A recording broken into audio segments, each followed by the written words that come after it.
Hey there tonight.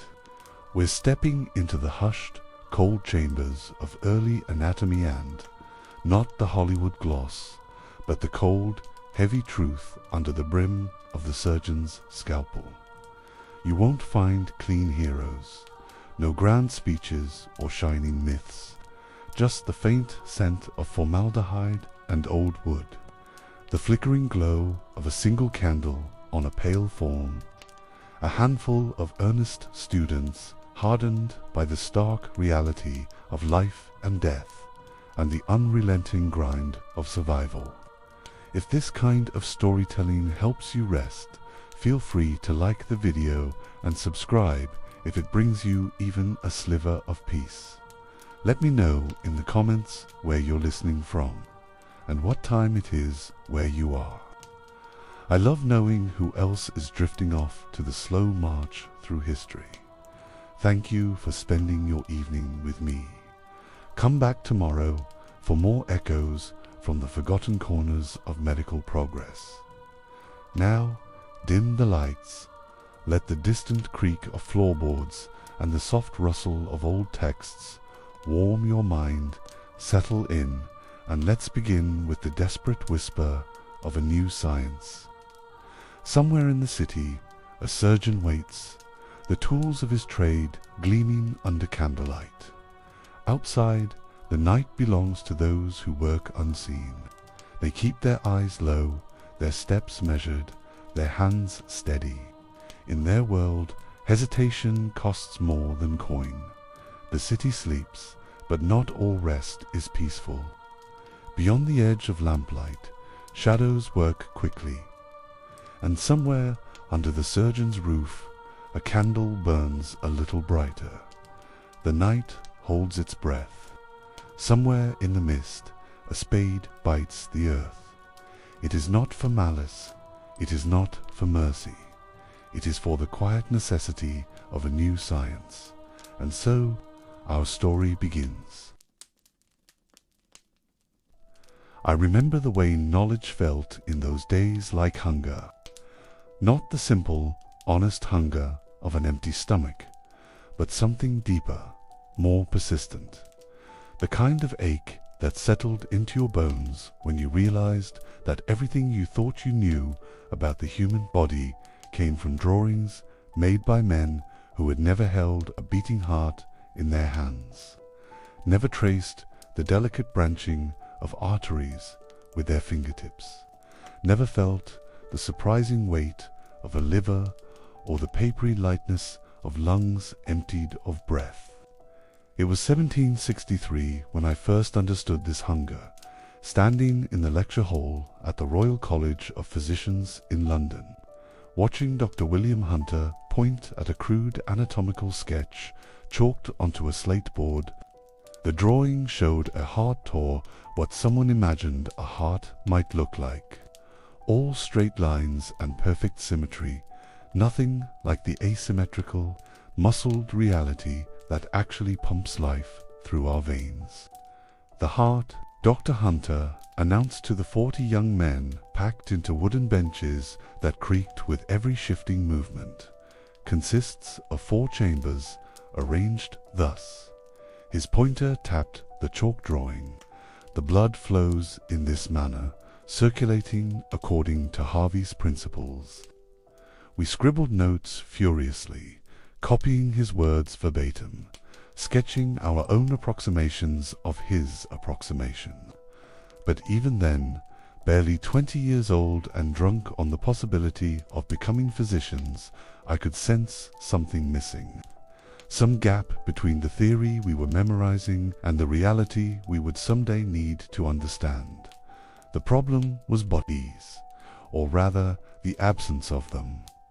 For nearly 1,000 years, medical education had been built on ancient Greek manuscripts, copied by monks who had never dissected so much as a rabbit. Roman treatises, preserved through the Dark Ages by scholars who treated human anatomy like theology, something to be debated rather than observed. Galen's writings, composed in the 2nd century after Christ, remained the foundation of medical knowledge.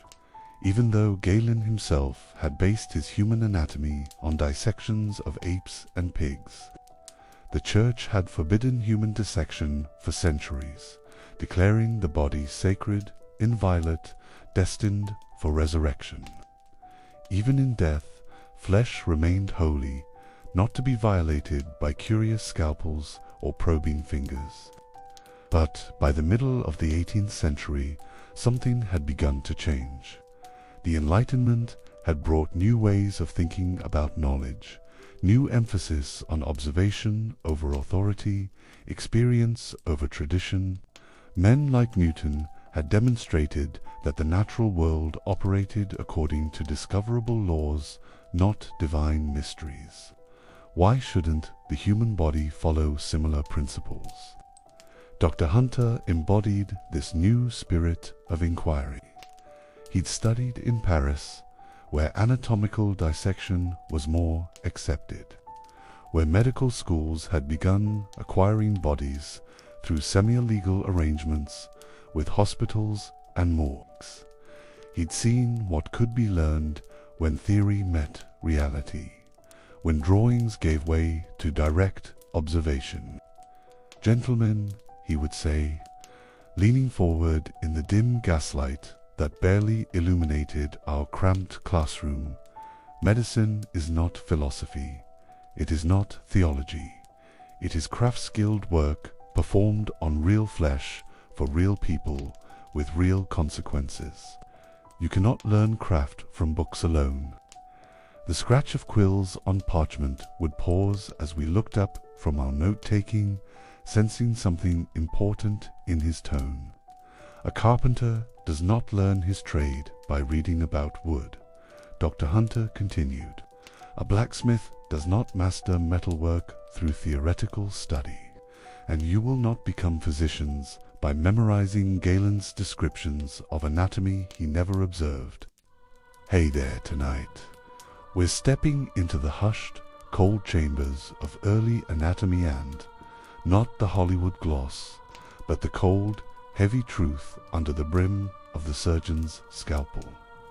You won't find clean heroes, no grand speeches or shining myths, just the faint scent of formaldehyde and old wood, the flickering glow of a single candle on a pale form, a handful of earnest students hardened by the stark reality of life and death and the unrelenting grind of survival.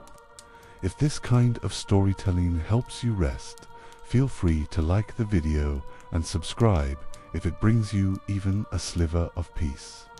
Let me know in the comments where you're listening from and what time it is where you are. I love knowing who else is drifting off to the slow march through history. Thank you for spending your evening with me. Come back tomorrow for more echoes from the forgotten corners of medical progress. Now, dim the lights, let the distant creak of floorboards and the soft rustle of old texts warm your mind, settle in, and let's begin with the desperate whisper of a new science. Somewhere in the city, a surgeon waits, the tools of his trade gleaming under candlelight. Outside, the night belongs to those who work unseen. They keep their eyes low, their steps measured, their hands steady. In their world, hesitation costs more than coin. The city sleeps, but not all rest is peaceful. Beyond the edge of lamplight, shadows work quickly. And somewhere under the surgeon's roof, a candle burns a little brighter. The night holds its breath. Somewhere in the mist, a spade bites the earth. It is not for malice, it is not for mercy. It is for the quiet necessity of a new science. And so, our story begins. But what was the alternative? Legal dissection in England remained severely restricted. The Murder Act of 1752 permitted anatomical dissection only on the corpses of convicted murderers, and only after public execution, perhaps 6 or 7 bodies per year became available through legal channels in all of London, hardly enough to train the growing number of medical students who flocked to the cities, hospitals and colleges. The Royal College of Surgeons, the Barber Surgeons' Company, the private anatomy schools that had begun operating in Covent Garden and Southwark all competed for the same tiny supply of legal cadavers. Most students completed their entire medical education without ever seeing the inside of a human body, relying instead on the same ancient texts and crude drawings that had served physicians for centuries. I remember the frustration of those early months trying to understand circulation by staring at chalk diagrams, attempting to memorize the names of muscles I'd never seen, bones I'd never touched. The human body remained a mystery wrapped in skin, as foreign to us as the interior of distant planets. Dr. Hunter felt this frustration too, I think. During his lectures, he would sometimes pause mid-sentence, staring at his anatomical drawings with an expression of barely suppressed irritation. Once, I saw him crumple a page of notes and throw it into the fireplace that provided the only warmth in our makeshift classroom. "This is not medicine," he muttered, more to himself than to us. "This is guesswork, expensive, dangerous guesswork." In Edinburgh, Dr. Alexander Monroe had begun offering private anatomical demonstrations using bodies acquired through arrangements he never discussed publicly.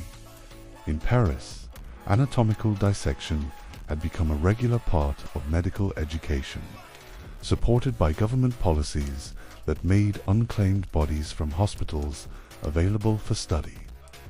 Even in London, whispers circulated about private schools where students could observe actual human anatomy, provided they asked no questions about how the specimens had been obtained. The hunger for real knowledge was growing stronger than the social taboos that had protected the dead for centuries. Medical students were no longer content to memorize ancient errors. Physicians were beginning to demand understanding based on observation rather than authority. And where legal channels couldn't satisfy this hunger, illegal ones would inevitably develop. I remember the night Dr. Hunter first hinted at these possibilities. We had stayed late after a particularly frustrating lecture on respiratory anatomy, trying to understand how air moved through lungs we had never seen, how blood carried oxygen through vessels we could only imagine. "There are," he said carefully, adjusting the wick on his oil lamp, so that shadows danced across the anatomical charts that covered every wall, other sources of anatomical knowledge, more direct sources. He let the words hang in the cold air, watching our faces in the flickering light. "I cannot, of course, recommend any illegal activities," he continued, his voice dropping to barely above a whisper. "But I can tell you that medicine will never advance beyond medieval superstition until physicians understand the actual construction of the human body." None of us responded, but I could feel the sudden attention in the room, the way 20 young men leaned forward almost imperceptibly, sensing that our comfortable world of books and theories was about to give way to something more dangerous, more real, more necessary. "Knowledge," Dr. Hunter said finally, gathering his papers and preparing to leave, "has always required sacrifice. The only question is who makes the sacrifice and whether they do so willingly." He extinguished his lamp, leaving us in darkness that felt suddenly full of possibility and danger. Outside, London's night sounds filtered through the narrow windows, the clip-clop of late horses on cobblestones, the distant call of night watchmen making their rounds, the occasional bark of dogs in the maze of alleys that surrounded our school. The quiet revolution was beginning, though none of us yet understood where it would lead, what moral compromises it would demand, or how the desperate pursuit of anatomical knowledge would transform both medicine and the men who practiced it. The first time I descended into Dr. Hunter's private anatomy theatre, the smell hit me before my eyes adjusted to the darkness.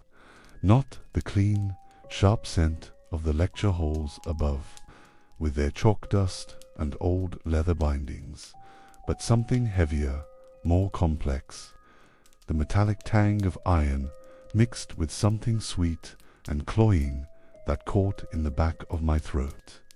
Beneath it all, the persistent odor of lime and sawdust, as though someone had been trying, unsuccessfully, to mask other scents that refused to be hidden.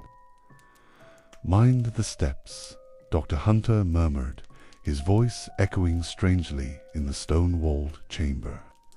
"They're uneven, and the light down here takes some getting used to." I followed him carefully down the narrow wooden staircase that led from his private study to the basement of the house on Great Windmill Street. Behind me, I could hear the nervous breathing of 5 other students who had been selected, though I still wasn't certain why for this special instruction that Dr. Hunter had mentioned only in whispers. The basement had been converted into something between a classroom and a workshop. Stone walls wept with moisture despite the coal brazier that glowed in one corner, casting shifting shadows that made the space feel larger and smaller simultaneously. The floor was rough-hewn wood, stained dark with substances I preferred not to identify, covered here and there with sawdust that crunched softly underfoot, but it was the table that commanded attention. In the center of the room stood a heavy wooden platform, perhaps 8 feet long and 4 feet wide, raised on sturdy legs to waist height. Its surface had been worn smooth by use, polished to a dark sheen that reflected the light from the oil lamps that hung from iron brackets around the walls. Channels had been carved along the edges, leading to gutters that disappeared into holes drilled through the floor. The table was empty when we first saw it, but somehow it didn't feel empty. It had the expectant quality of a stage before the actors arrive, the sense that it was waiting for something specific, something important, something that would justify the careful preparation evident in every detail of the room's construction. "Gentlemen," Dr. Hunter said, moving to stand beside the table, his hands resting on its polished surface. "What you see here is the future of medical education. Not the distant future, the immediate future.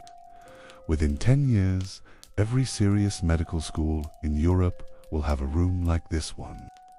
He gestured to the walls, where I could now see anatomical drawings far more detailed and accurate than anything we'd studied in the lecture halls above. These weren't the simplified diagrams from our textbooks, but precise renderings of actual human structures, hearts with their complex valve arrangements, lungs showing the delicate branching of bronchi, skeletal systems drawn with attention to proportion and detail that could only come from direct observation. "These drawings," Dr. Hunter continued, "represent 20 years of careful study. Not study of books or theories, but study of actual human anatomy, observed directly, recorded precisely, verified through repeated examination." One of the other students, Stamus Hartwell, a serious young man from Yorkshire, raised his hand tentatively. "Sir," he said, his voice barely above a whisper, "how did you, that is, where did you find the subjects for such detailed study?" Dr. Hunter smiled, but it wasn't the warm, encouraging smile he wore during public lectures. This smile had edges, shadows, an acknowledgement of complexities that couldn't be discussed in ordinary classrooms. That, Mr. Hartwell, is precisely why you're here tonight, he said. To learn not just what the human body contains, but how that knowledge can be acquired when legal channels prove insufficient. He moved to a cabinet against the far wall, withdrawing what appeared to be a leather portfolio.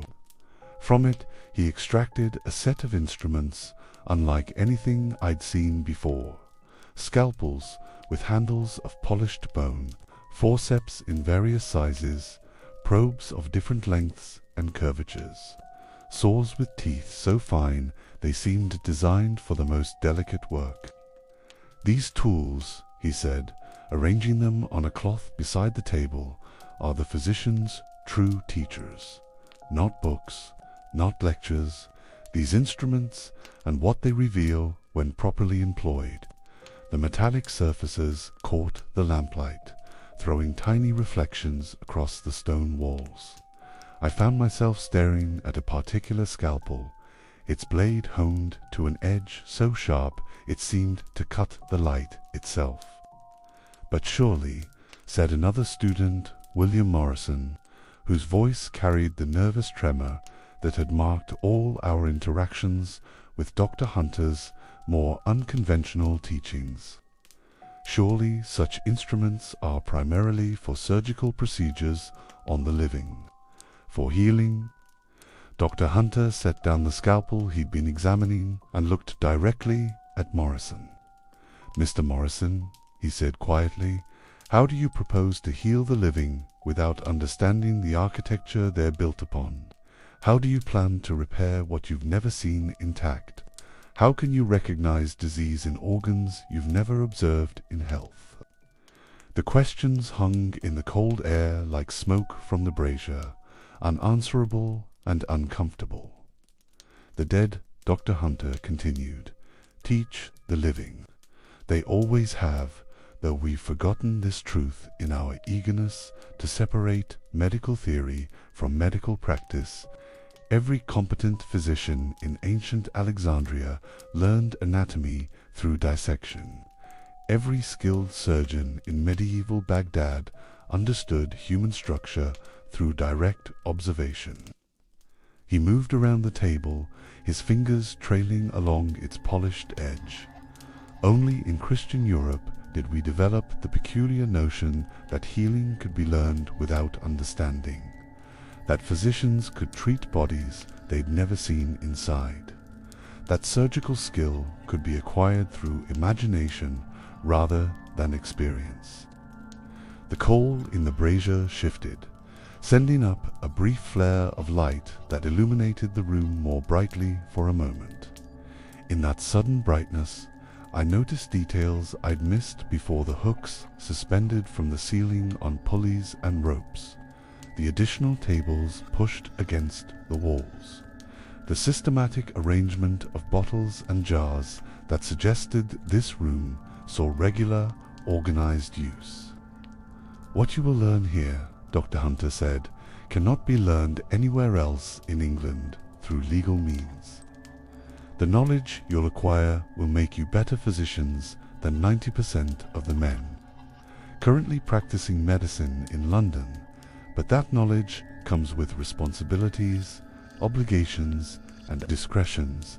that you must be prepared to accept.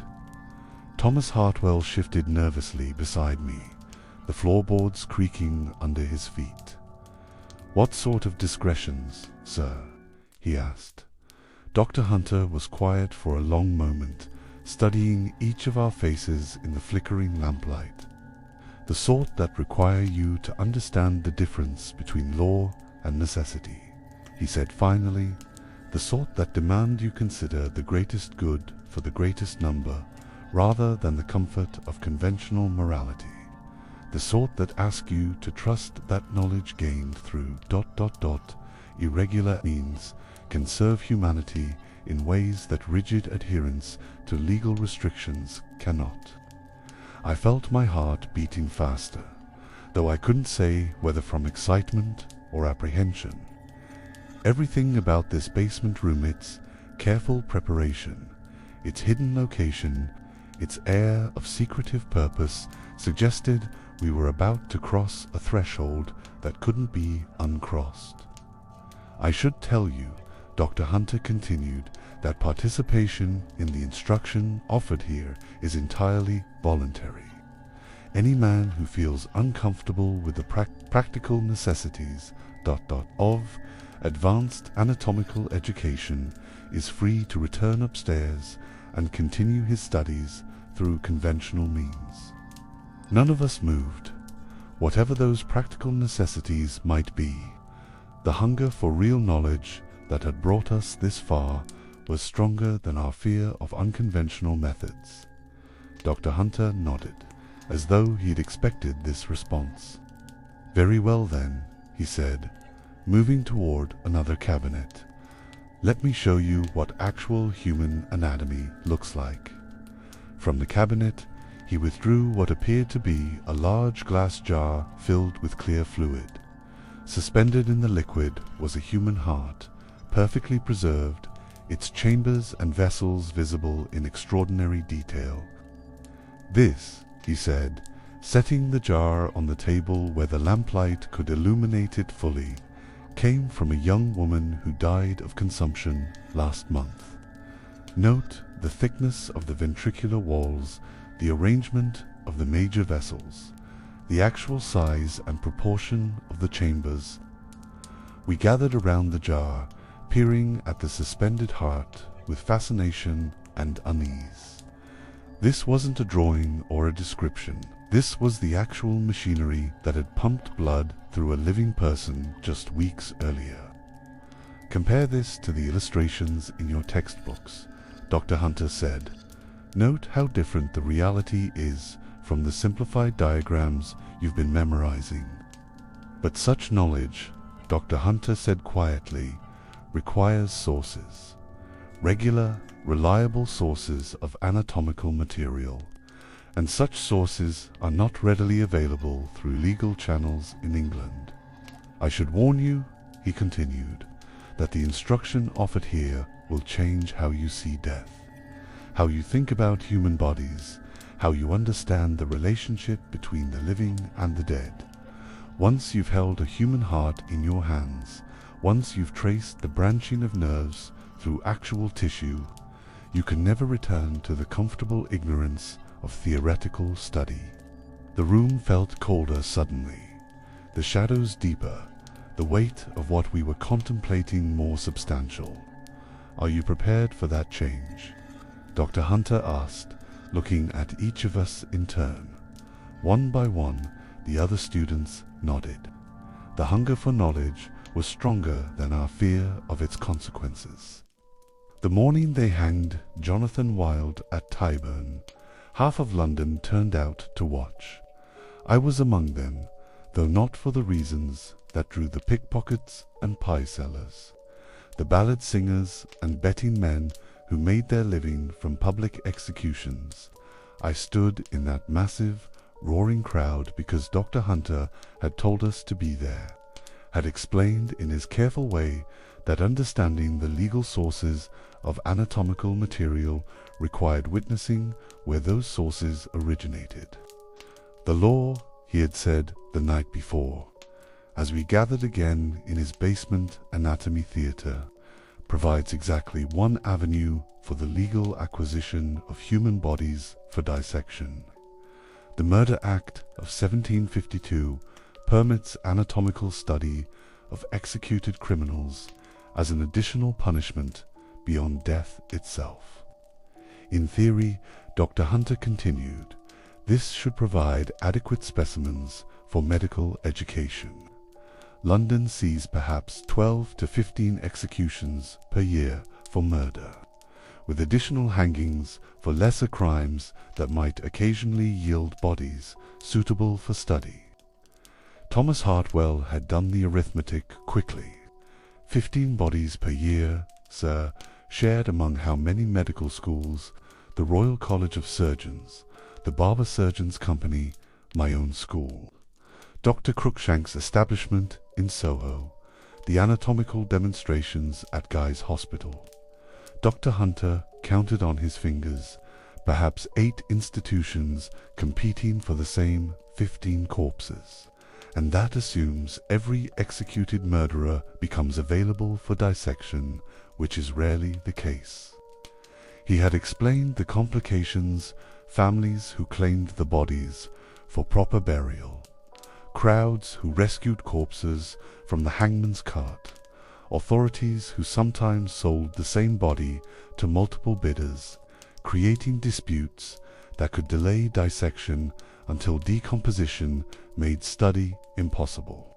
So, you see, gentlemen, he had concluded, the law provides a theoretical solution to the problem of anatomical education, but a practical impossibility.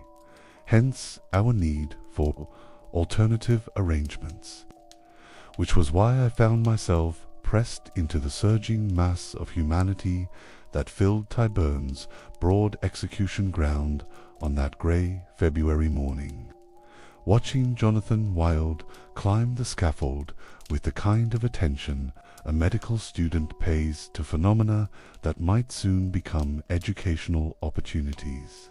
Wild had been London's most notorious criminal for nearly 2 decades, a thief-taker, who caught thieves by day and organized their crimes by night. A man who had made himself indispensable to both the criminal underworld and the magistrates who claimed to oppose it.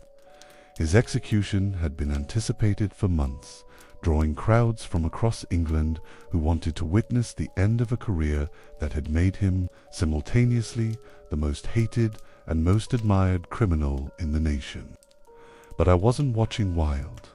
I was watching the officials who surrounded the bristles, scaffold the sheriff's men who would oversee the hanging, the representatives from various medical institutions who had petitioned for access to the corpse, the crowds who might or might not permit the body to be claimed for anatomical purposes.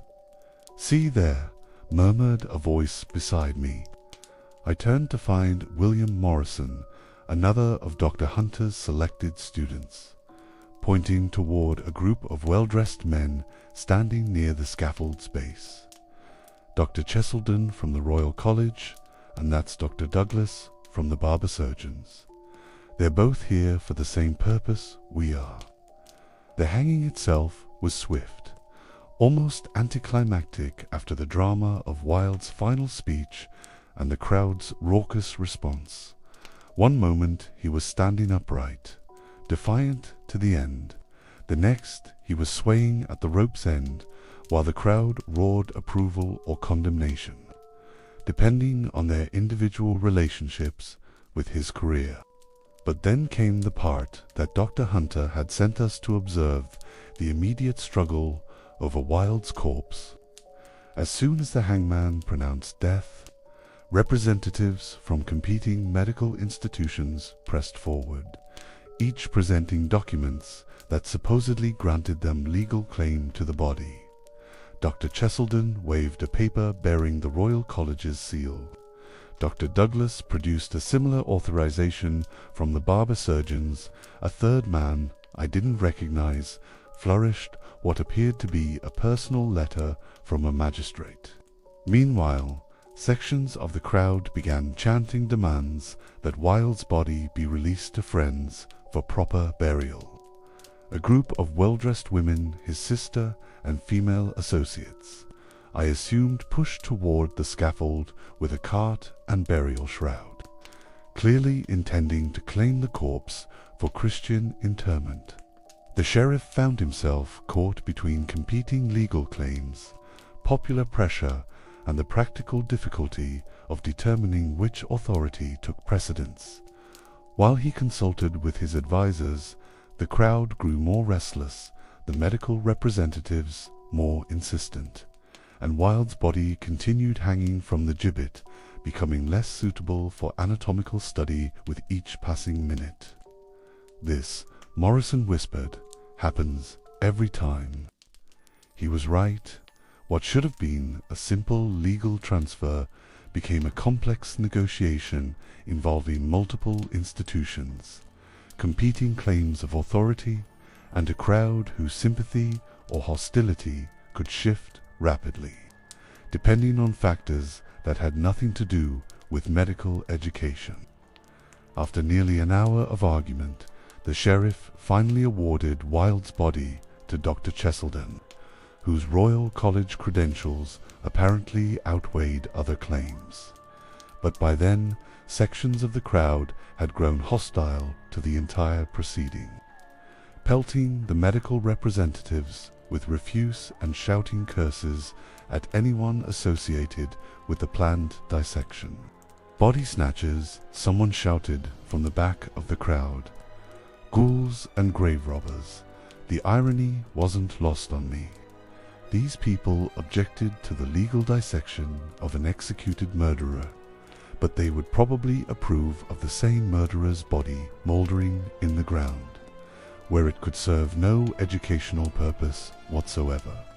Dr. Cheselden's assistants loaded Wilde's corpse onto a cart with obvious haste, clearly eager to escape the scene before crowd sentiment turned more decisively against them. As they drove away toward the Royal College, I could see other medical representatives dispersing, their own hopes for anatomical material frustrated by the day's single legal source. "One body," Morrison said as we walked away from the dissipating crowd, "one corpse for all the medical institutions in London." And even that required an hour of legal wrangling and public controversy. I nodded, beginning to understand the arithmetic that made Dr. Hunter's alternative arrangements not just convenient, but necessary. If London's medical schools had to depend on legal sources alone, anatomical education would be reduced to occasional demonstrations using bodies that might or might not become available depending on the whims of crowds and the efficiency of competing bureaucracies. That evening, Dr. Hunter questioned us carefully about what we'd observed at Tyburn. The crowd's reaction, he asked, hostile to anatomical study in general, I reported, even when legally authorized, and the efficiency of legal transfer, delayed, complicated, uncertain, Morrison added, and the condition of the specimen by the time it became available. We described the hour of delay, the exposure to winter weather, the rough handling during the dispute over ownership. Dr. Hunter nodded grimly. Multiply this scene by every execution in London, and you begin to understand why legal sources prove inadequate for serious medical education. He moved to his cabinet and withdrew another preserved specimen, this one showing the intricate structure of the human hand, with all its bones, tendons, and ligaments perfectly displayed. This specimen, he said, came from a young man who died of fever last month. No crowd dispute, no legal delays, no exposure to weather or rough handling. It was preserved within hours of death under optimal conditions, allowing for anatomical study that would be impossible using bodies obtained through legal channels. The implication was clear. The knowledge we needed couldn't be acquired through legal means alone, not because the law forbade anatomical study, but because the legal process made such study impractical, unreliable, and often impossible. The murder act, Dr. Hunter continued, was written by men who understood law but not medicine, who assumed that the occasional dissection of executed criminals would satisfy the educational needs of England's medical institutions. They didn't consider the practical difficulties of obtaining bodies through legal channels, the competition among schools, the popular resistance to anatomical study, or the simple arithmetic that makes 15 annual executions inadequate for training hundreds of medical students. He set the preserved hand on the table where the lamplight could illuminate its delicate structures. "So we face a choice," he said quietly.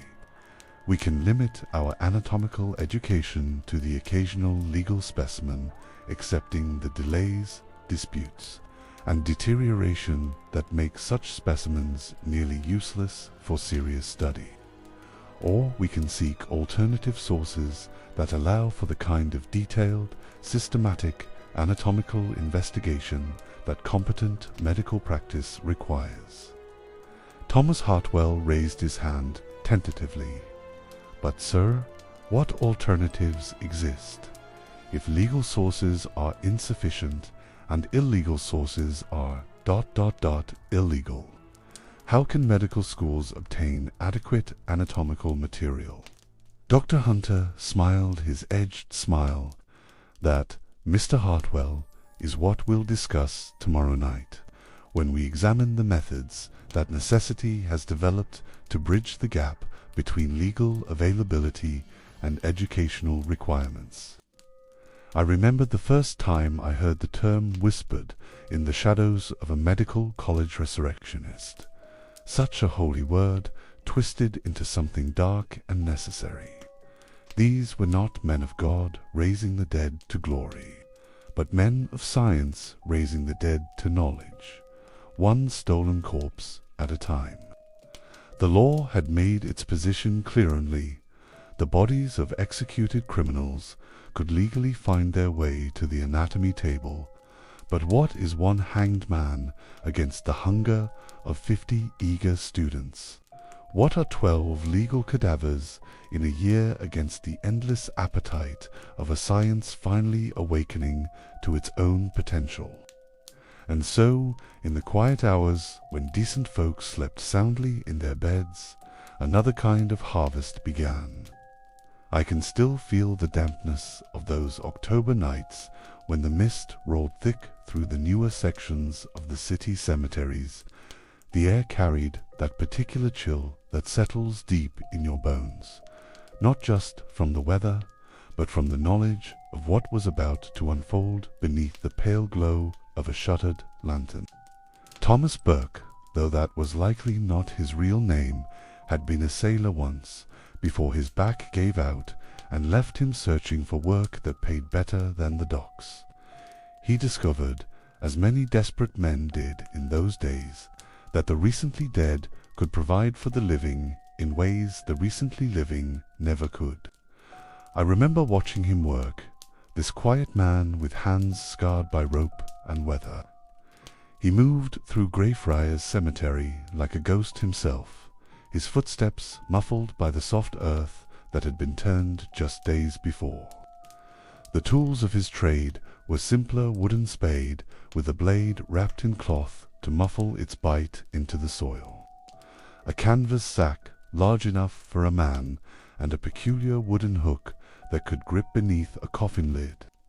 The technique, I learned, was both art and desperate science. The resurrectionists never dug up the entire grave that would take too long and leave too much evidence. Instead, they dug down at the head of the coffin just enough to expose the wooden lid.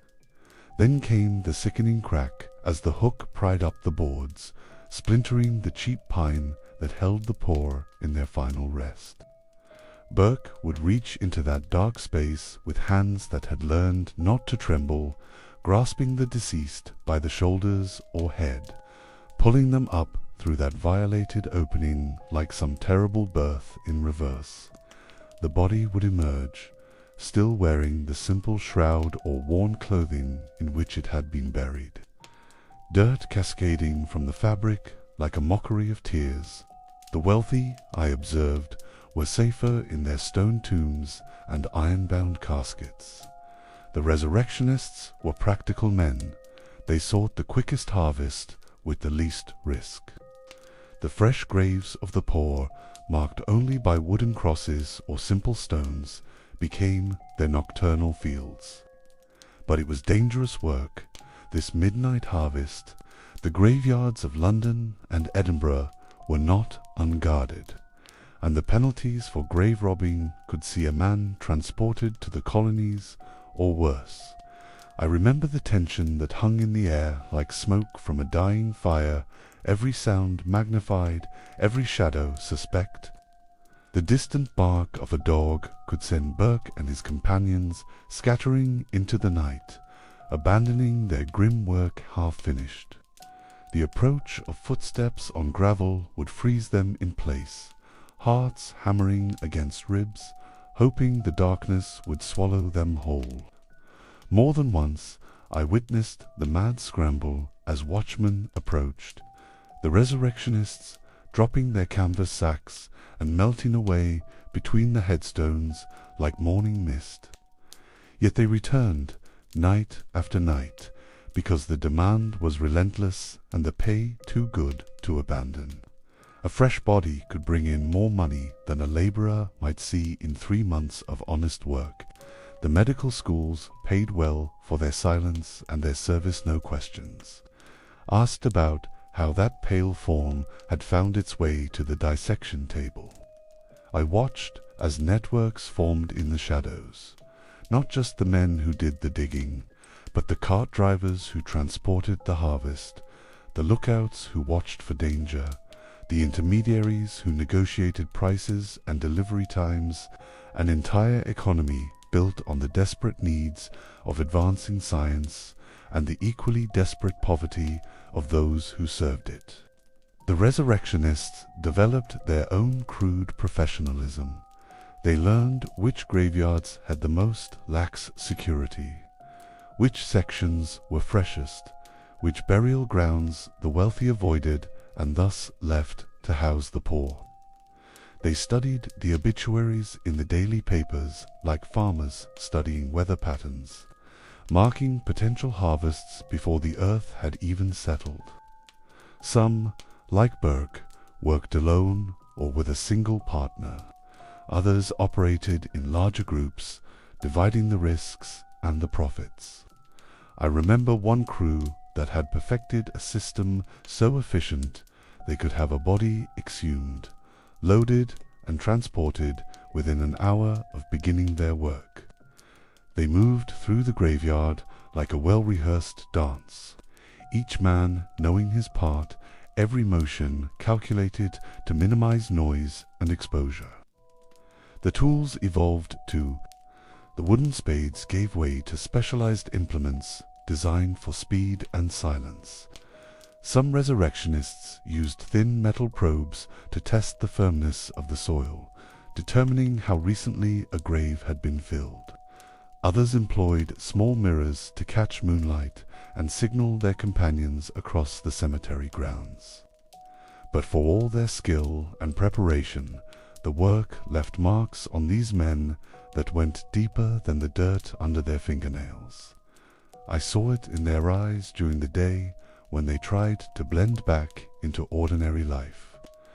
There was something haunted there, something that spoke of too many nights spent in communion with the dead, too many moments when a corpse's hand had brushed against their own in the darkness of a violated grave.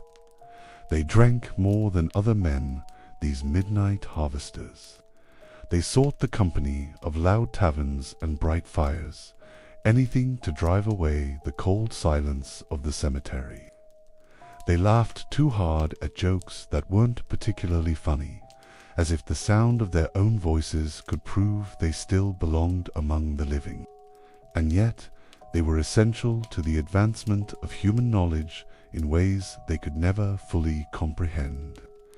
Every body they delivered to the anatomy schools represented dozens of students who would learn the intricate architecture of the human form.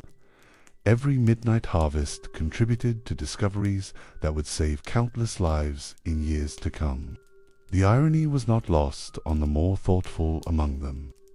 They stole from the dead to serve the living, violated the rest of the poor to advance the knowledge that might one day heal the wealthy.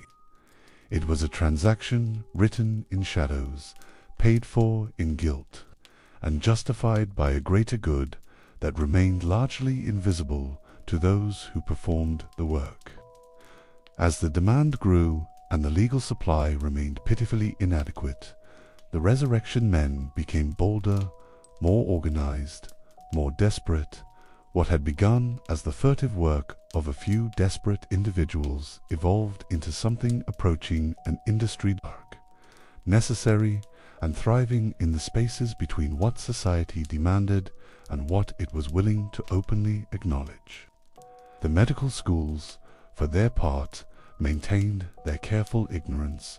They asked no questions about the source of their anatomical specimens, paid in cash, and scheduled their deliveries for the deep hours of the night, when fewer eyes might witness the transaction. It was a conspiracy of necessity, born from the collision between human curiosity and human squeamishness. I remember standing in those cold anatomy theaters, watching young medical students bend over their work, learning the mysteries of muscle and bone, blood and sinew. Few of them knew or wanted to know the full story of how their subjects had arrived at those wooden tables. They were focused on the future, on the healing they would one day perform, the lives they would save, the suffering they would ease. But in the flickering candlelight, as the scalpel traced its precise path through pale flesh, the ghosts of midnight graveyards seemed to hover just beyond the circle of light. The resurrection men had done their work, had fed the hungry machine of medical progress with their dark harvest. The knowledge would grow, the science would advance, and somewhere in the accumulated wisdom of anatomy lay the seeds of healing that would benefit generations yet to come. The price, as always, was paid by those who could least afford it, the poor in their shallow graves. The desperate men who robbed them, and the society that demanded the benefits while refusing to acknowledge the cost. By the time daylight broke, the graveyards returned to their silent vigilance, the secrets of the night buried once more beneath layers of earth and society's denial. The resurrectionists vanished into the waking city, their work hidden, their hands marked by both labor and guilt. Medical students would arrive hours later, unaware of the nocturnal activity that had delivered the night's specimens. They approached the tables with curiosity and reverence, focusing on anatomy as if it had appeared by divine providence, not human necessity and moral compromise. Burke and his companions had left no trace beyond the bodies themselves. Yet, in the eyes of those who knew the truth, the shadows of their nocturnal harvest lingered, an unspoken acknowledgment that every discovery, every mastery of the human form came at a hidden cost. As time passed, the networks grew, the methods refined, and the term resurrectionist became both legend and warning. In whispered tones, in taverns and back rooms, their deeds were told and retold, a mixture of awe, fear, and necessary evil that sustained the hungry world of medical advancement. And I, observing it all, understood that science and society had struck a dark bargain. Knowledge demanded sacrifice, necessity demanded compromise, and the resurrectionists walked in that shadowed space where the living and the dead intersected, ensuring that the future of medicine would be built on both courage and clandestine toil. I remember the first time I witnessed the cold arithmetic of death made flesh. How many pounds sterling for a fresh corpse? How much less for one that had spent too long in the ground? It was a marketplace like any other, except the goods had once drawn breath, and the transactions took place in the shadows between midnight and dawn. The going rate in those days was roughly £10 for a fresh adult body, more than a factory worker might earn in half a year. A child's corpse, smaller and easier to transport, brought in £4. The very fresh commanded a premium, while those that had begun to show the first signs of decay might fetch only half that amount. Quality mattered in this grim commerce, just as it did in any other trade. I watched James Morrison, one of Edinburgh's most successful resurrection men, conduct business with the efficiency of a merchant selling grain. He carried a small leather notebook where he recorded his transactions, coded of course, in case it fell into the wrong hands. Fresh salmon he called the recent dead. Yesterday's catch meant a corpse that was perhaps a week old. Spoiled goods indicated something that had gone too far toward decay to be of much use to the anatomists. The medical schools were eager customers, but they were also careful ones. They paid well, but they demanded discretion and quality. Dr. Robert Knox at the Edinburgh Medical College was known to examine each delivery personally, checking for signs of disease or decay that might interfere with his demonstrations. A body rejected by Knox meant a significant financial loss, as there were few other buyers willing to pay top price. The economics created their own curious dynamics. The resurrection men learned to time their harvests with the academic calendar. Demand was highest when the medical schools were in session, particularly during the winter months when the cold helped preserve their merchandise. Summer brought lower prices and higher risks, as the heat accelerated decay and made transportation more dangerous. I observed how the network of middlemen grew to support this trade. There was Samuel Fletcher, who ran a coaching house outside London and could provide fast, discreet transportation for special cargo. His drivers knew to avoid the main roads and the customs houses, sticking to the smaller routes where questions were less likely to be asked. Then there was Margaret Dobson, who ran a boarding house near Guy's Hospital that served as an unofficial exchange point. Bodies arrived in her cellar in the small hours of the morning and were transferred to the medical school before dawn. She took a percentage of each transaction, providing not just storage, but also a layer of protection between the resurrection men and their customers. The pricing structure reflected the dangers and difficulties of the trade. A body from a well-guarded cemetery commanded higher prices than one from a pauper's field. Winter corpses, naturally preserved by the cold, were worth more than summer ones that had to be harvested and delivered quickly before decay set in.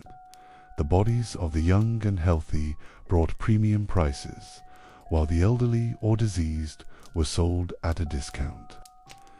There were seasonal variations too. After epidemics swept through the poorer districts, cholera, typhus, smallpox, the supply would increase dramatically. The resurrection men learned to follow the death notices in the papers, mapping out their potential harvests like farmers planning their planting. A harsh winter meant more deaths among the poor, but also better preservation of their inventory. I remember watching Morrison negotiate with Dr. Alexander Monro at the Edinburgh Anatomy School. The conversation was conducted in euphemisms and careful phrases, but the meaning was clear. Monro needed 3 specimens for the following week's demonstrations. Morrison could provide them for £30, delivered to the back entrance of the college between 2 and 4 in the morning. The payment was always in cash silver coins that clinked softly in Morrison's leather pouch, the sound muffled by the fabric lining he had sewn inside to prevent exactly that telltale noise. Paper money was preferred when available, as it was quieter to handle and easier to conceal. The transaction would be completed with minimal words, a nod, a handshake, and then both parties would melt back into the darkness from which they had come. The resurrection men developed their own crude banking system. Successful operators like Morrison would bury their earnings in various locations around the city, never keeping too much in any one place. They learned to convert their profits quickly into goods that could be easily hidden or explained: fine clothes, jewelry, imported spirits that could be claimed as gifts from wealthy friends. But the money came with its own burdens. I watched these men struggle with wealth they could never openly display or properly explain. They lived in modest lodgings and dressed in working clothes, all while carrying enough coin to buy a small business. The contradiction ate at some of them rich men who had to live poor, successful entrepreneurs who could never speak of their enterprise. The trade created its own peculiar class distinctions. At the bottom were the simple grave robbers, desperate men who worked alone or in pairs, digging up the recently buried and selling to whoever would buy. Above them were the organized crews with established territories and regular customers. At the top were the entrepreneurs like Morrison, who rarely dirtied their own hands, but coordinated networks of suppliers and buyers across entire regions. Competition was fierce and sometimes violent.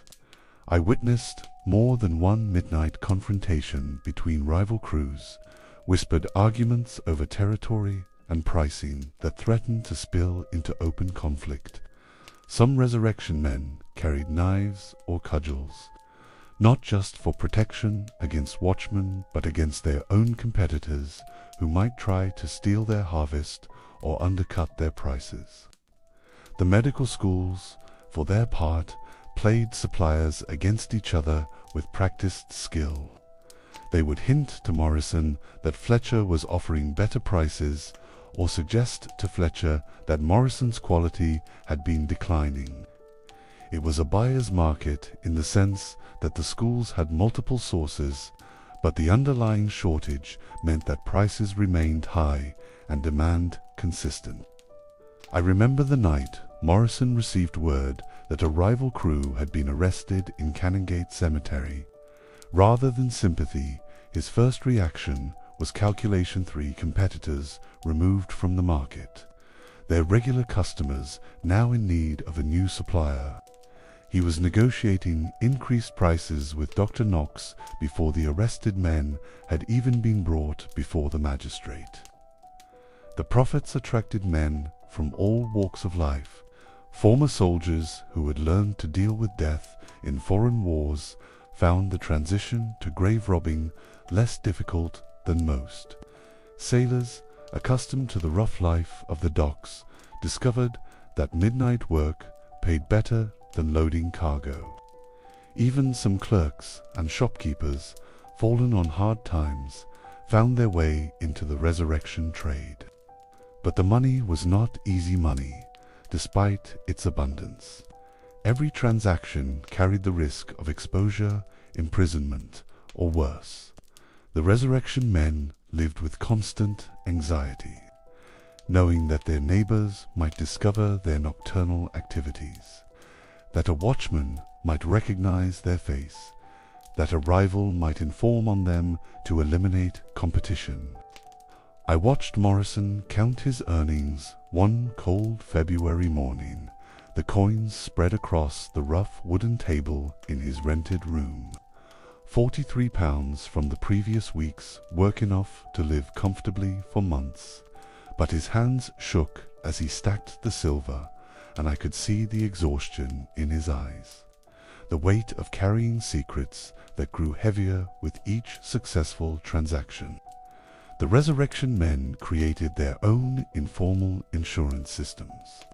They would pool resources to hire lawyers for crew members who were caught, or to support the families of those who were transported or imprisoned. It was a brotherhood built on shared guilt and mutual dependence. Men who could trust no one outside their circle, but who had to trust each other completely. Some tried to rationalize their work by donating portions of their profits to charity, anonymous contributions to orphanages, or poorhouses, as if feeding the living could somehow balance their violations of the dead.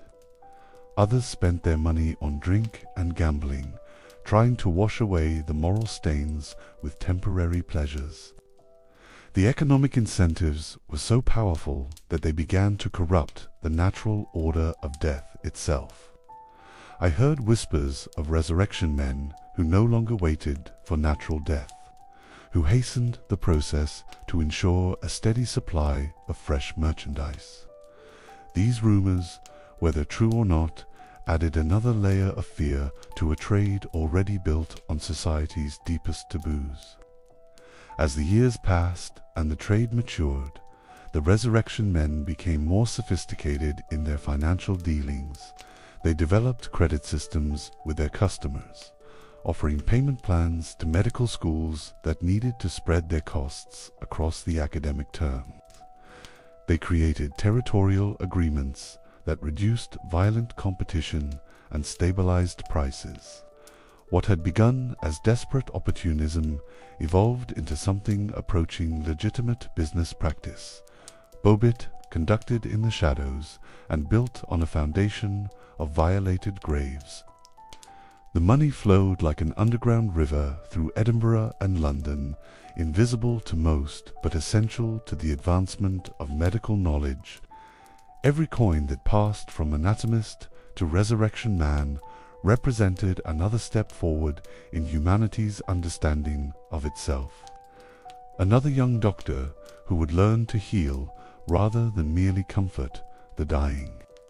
Every coin, every carefully timed delivery, every whispered negotiation was a step in a dance no one outside the shadows fully understood.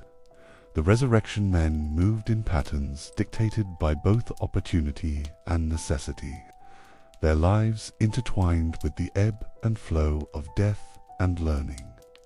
I watched young medical students handle the cadavers with a mixture of awe and detachment, unaware of the labyrinth of secrecy that had brought these bodies to their hands. Each body was a silent testament to risk, desperation, and the murky ethics that underpinned progress. Yet, for all the wealth and cunning involved, the resurrection men were never free of fear.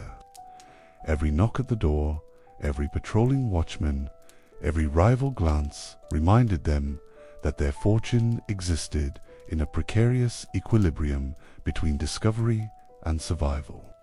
Despite the danger, the trade flourished and the medical schools advanced. Knowledge grew, discoveries were made, and generations of doctors would benefit from the illicit labor of those who dared to tread in the midnight harvest. And so, the economics of death continued its quiet rhythm, an invisible force underpinning the visible march of human understanding. The resurrection men, their risks and rewards entwined, remained the hidden engine driving the progress of medical science, even as the world slept unaware. I remember the silence that would fall over the anatomy theatre in those moments when the work paused, not the comfortable quiet of concentration, but the heavy, suffocating stillness that settles when good men confront the price of their progress. It was in those pauses that conscience spoke loudest, whispering questions that had no clean answers. Young William Henderson had been one of Dr. Knox's most promising students, his hands steady with the scalpel, his mind sharp with anatomical detail. But I watched the change creep over him through that winter of 1828, saw how his shoulders began to carry a burden that had nothing to do with the weight of his medical books. The morning after his first dissection, Henderson stood at his lodging window, staring out at the cemetery beyond the city walls, where fresh mounds of earth marked recent burials. His breakfast grew cold on the table behind him, untouched, while he wrestled with the knowledge that had come to him in the dark hours before dawn. The body on his table, the pale form that had taught him the intricate pathways of human circulation, had almost certainly been stolen from just such a grave. I remember the way his hands would tremble, just slightly, when he first approached each new cadaver. Not from inexperience or squeamishness, but from the growing weight of recognition. Each form had once been someone's son, someone's father, someone's beloved. Each had been mourned, buried with prayers and tears, committed to what their families believed would be eternal rest. Dr. Knox himself was not immune to these considerations, though he wore his moral struggles differently than his students. I observed him in the early morning hours before his classes began, standing alone in the dissection room with his hands clasped behind his back. His lips would move in what might have been prayer or simply the rehearsal of justifications he would need to offer to his students, to his conscience, to whatever higher authority might someday call him to account. The professor had developed a peculiar ritual, I noticed. Before each dissection began, he would spend several minutes studying the face of the deceased, as if trying to commit their features to memory. It was a small gesture, perhaps meaningless to others, but it suggested a man grappling with the humanity of his specimens, even as he prepared to reduce them to educational components. The moral calculus was complex and deeply personal. Every student had to weigh the knowledge they gained against the means by which it was acquired. Every professor had to balance the advancement of medical science against the violation of human dignity that made such advancement possible. I remember listening to the conversations in the Edinburgh taverns where medical students gathered after their long days in the anatomy theatre. The talk would start with technical discussions, the arrangement of muscles, the structure of organs, the fascinating complexity of the human form. But as the evening wore on and the ale flowed more freely, darker questions would surface. Thomas Murray, a second-year student from the Highlands, spoke for many when he wondered aloud whether their knowledge would be tainted forever by its origins. Could healing hands be built through such unholy means? Would the patients they someday treated sense something wrong in their touch, some lingering corruption from their education among the stolen dead? Others, like Henderson, struggled with more immediate concerns. They had chosen medicine to heal the sick, to ease suffering, to preserve life. Yet their education required them to participate, however indirectly, in an enterprise that violated everything decent people believed about death and burial. The contradiction ate at them like a slow poison, making their food taste of ash and their sleep restless with unwelcome dreams. Dr. Alexander Monro attempted to address these concerns in his lectures, offering the justifications that had served medical education for generations. The advancement of anatomical knowledge, he argued, would ultimately save far more lives than were disturbed in its pursuit. The brief violation of a corpse's rest was a small price to pay for the healing that would flow from better understanding of human anatomy. But I could see that even Monro's own confidence was shaken by the reality of how their specimens were obtained. His voice would falter slightly when he spoke of the greater good, and his eyes would not quite meet those of his students when he assured them that their work served humanity's highest aspirations. The students developed their own methods of coping with the moral burden. Some threw themselves into their studies with desperate intensity, as if the thoroughness of their learning could somehow justify the means by which it was acquired. If they could become truly exceptional healers, perhaps the scales would balance in their favor. Others sought solace in religion, attending chapel services with new fervor, praying for forgiveness for sins they felt but could not clearly name. The university chaplain, Reverend Dr. Chalmers, found himself counseling an unusual number of medical students that year. Young men who spoke in careful euphemisms about their studies, but whose spiritual distress was unmistakable. I watched Henderson develop the habit of visiting the graves of paupers. On Sunday afternoons, standing quietly among the simple wooden markers where the poor were laid to rest.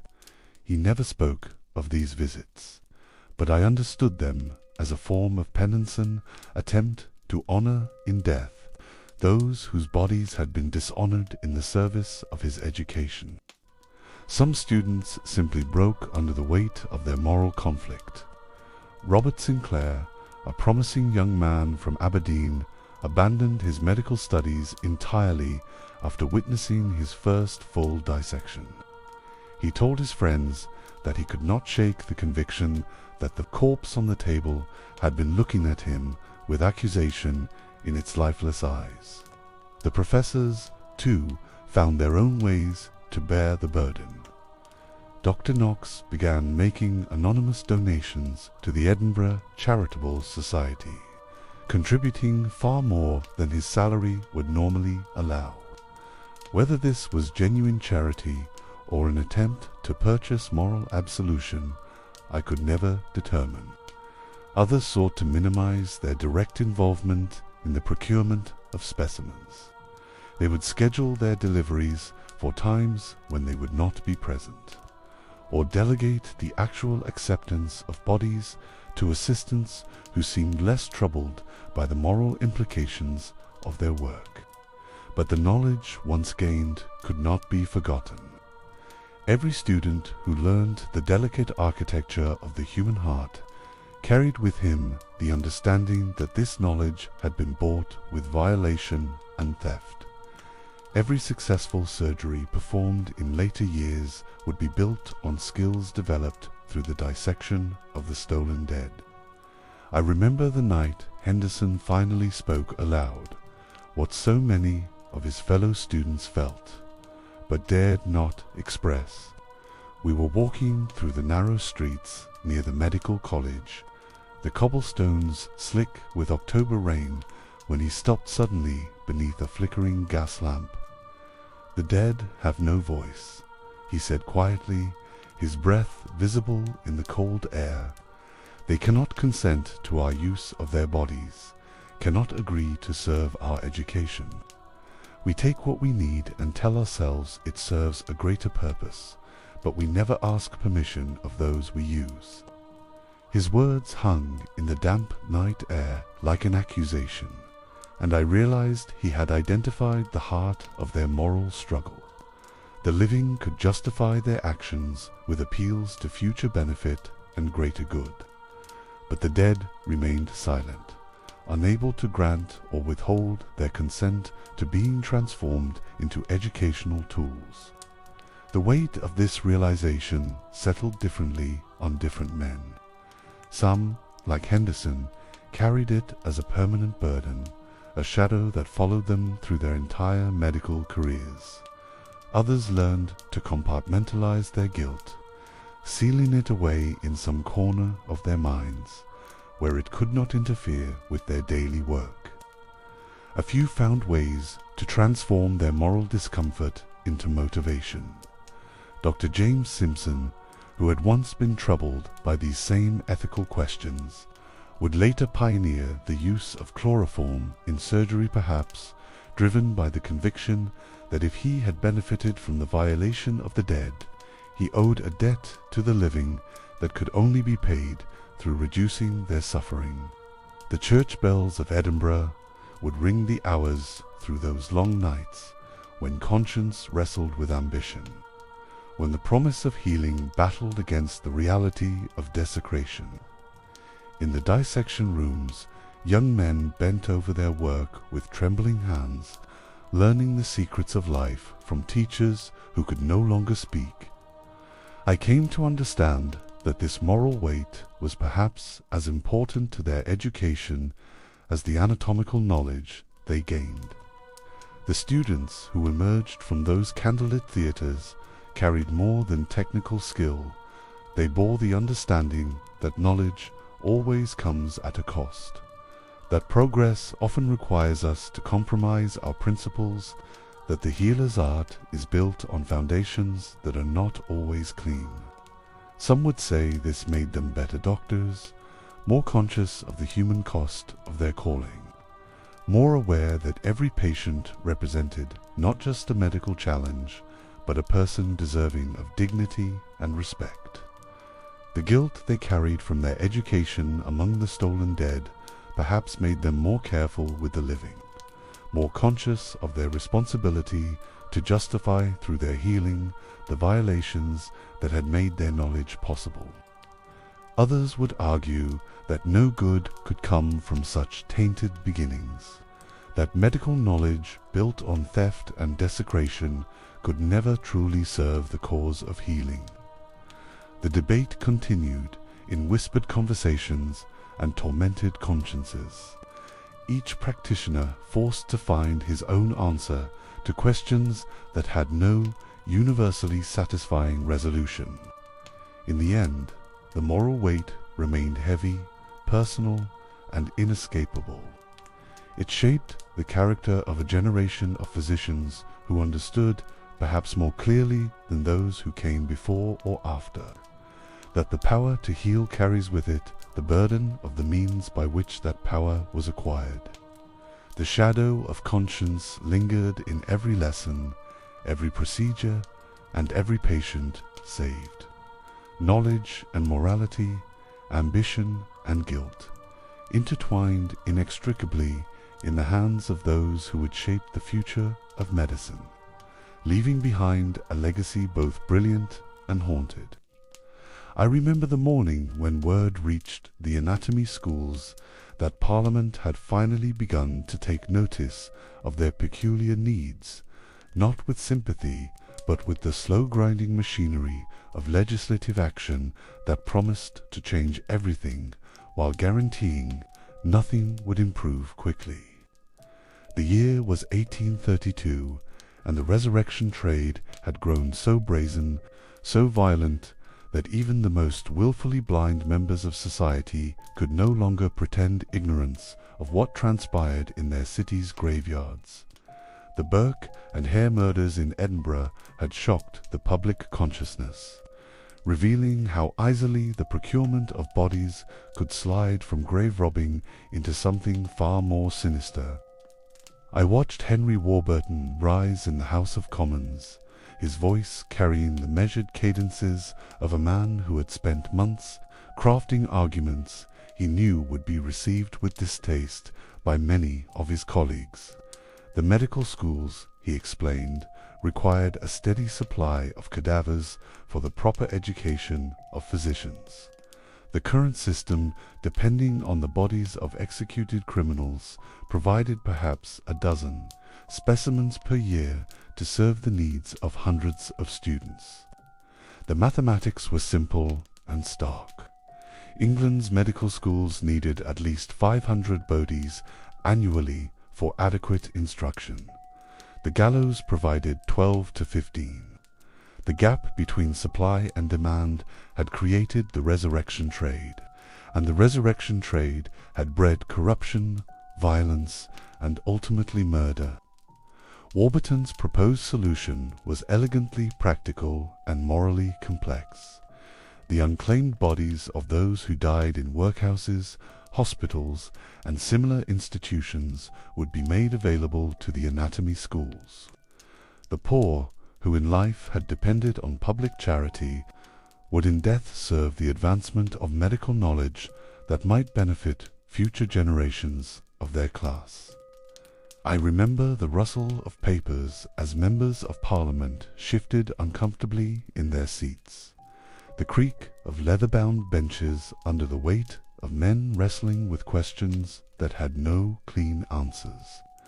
The Anatomy Act, as it came to be known, promised to solve the practical problem of cadaver supply while creating an entirely new set of moral dilemmas. The debates stretched through the spring and summer.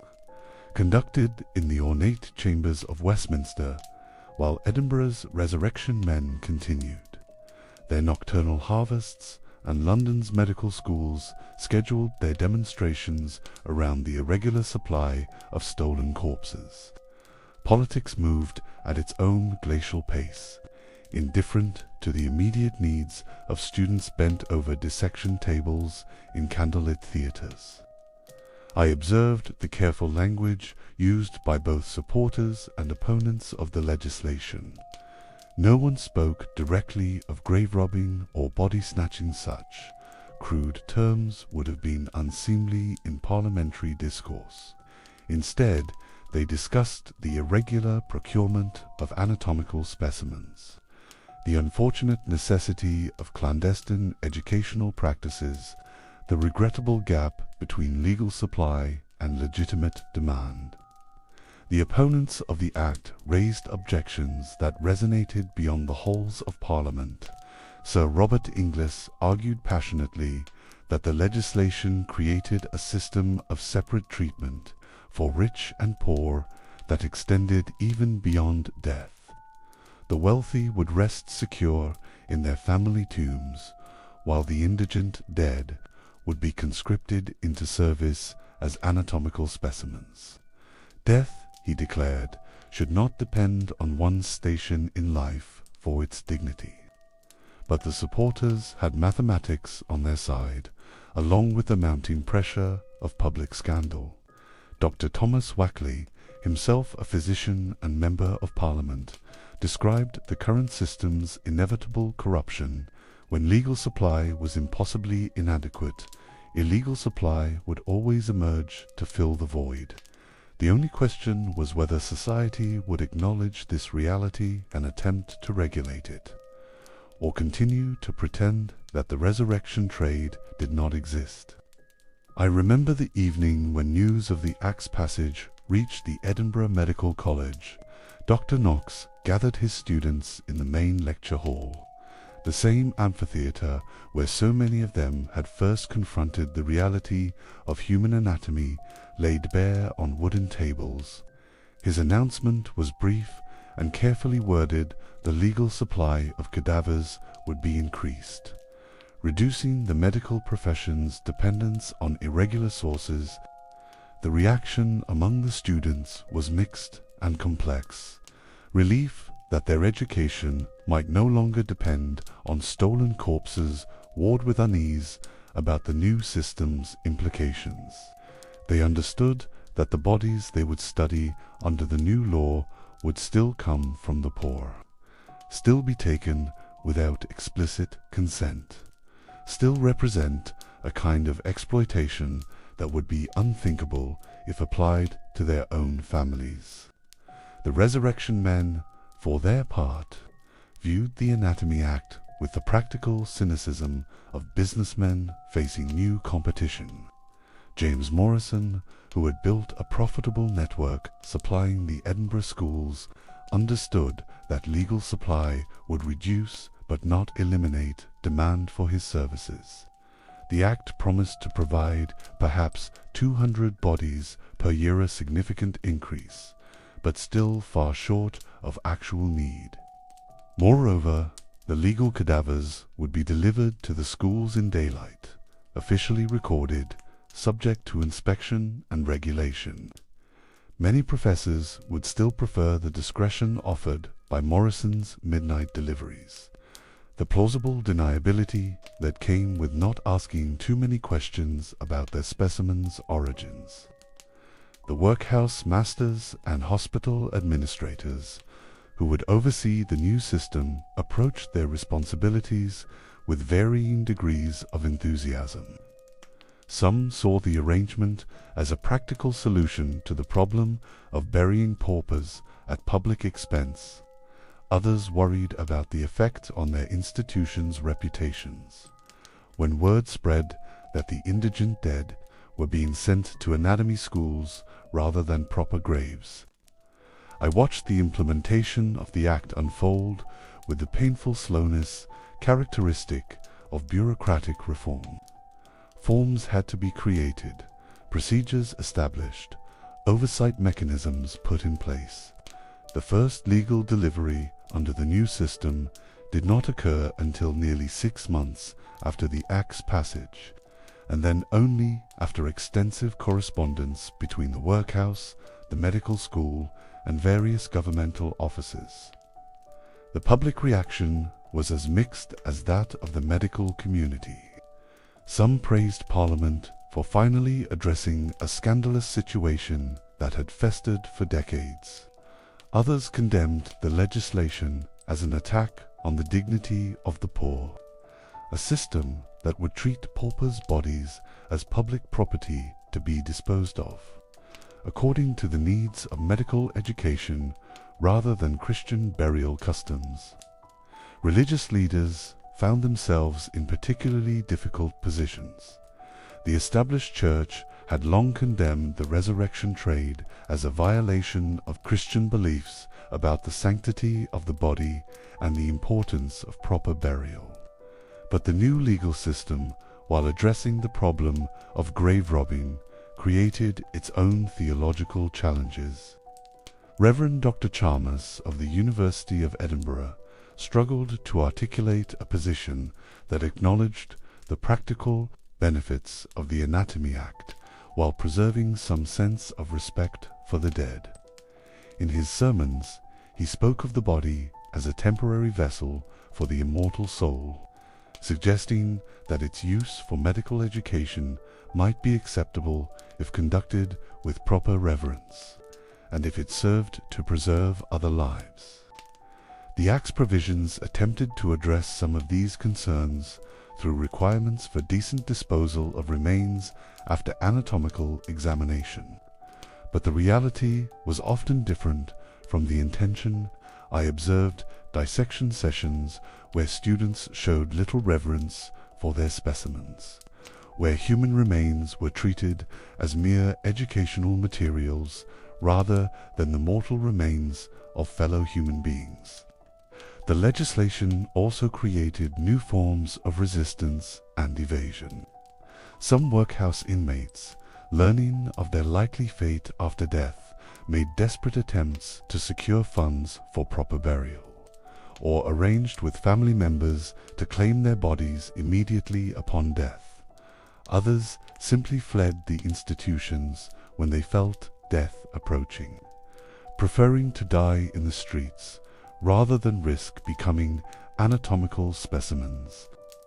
The resurrection men adapted to the new legal landscape with the flexibility of entrepreneurs facing changed market conditions. Some shifted their operations to areas where legal supply remained inadequate.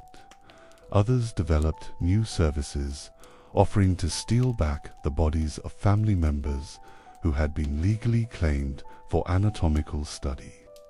Morrison himself eventually transitioned from resurrection work to legitimate employment at the Edinburgh Medical College, hired as a porter and specimen preparer. His knowledge of anatomy, gained through years of handling cadavers, proved valuable in the legitimate preparation of educational materials. It was a curious form of redemption, the grave robber becoming a respectable servant of medical education. The Anatomy Act of 1832 represented a significant step toward the regulation of medical education, but it did not solve the fundamental moral questions that had troubled students and professors throughout the Resurrection era. The bodies were now legal, but they were still obtained without consent, still disproportionately taken from the poor, still represented the exploitation of society's most vulnerable members for the benefit of its more privileged classes. What the Act did accomplish was the creation of a framework for addressing these issues openly rather than through the shadows and euphemisms that had characterized earlier discussions.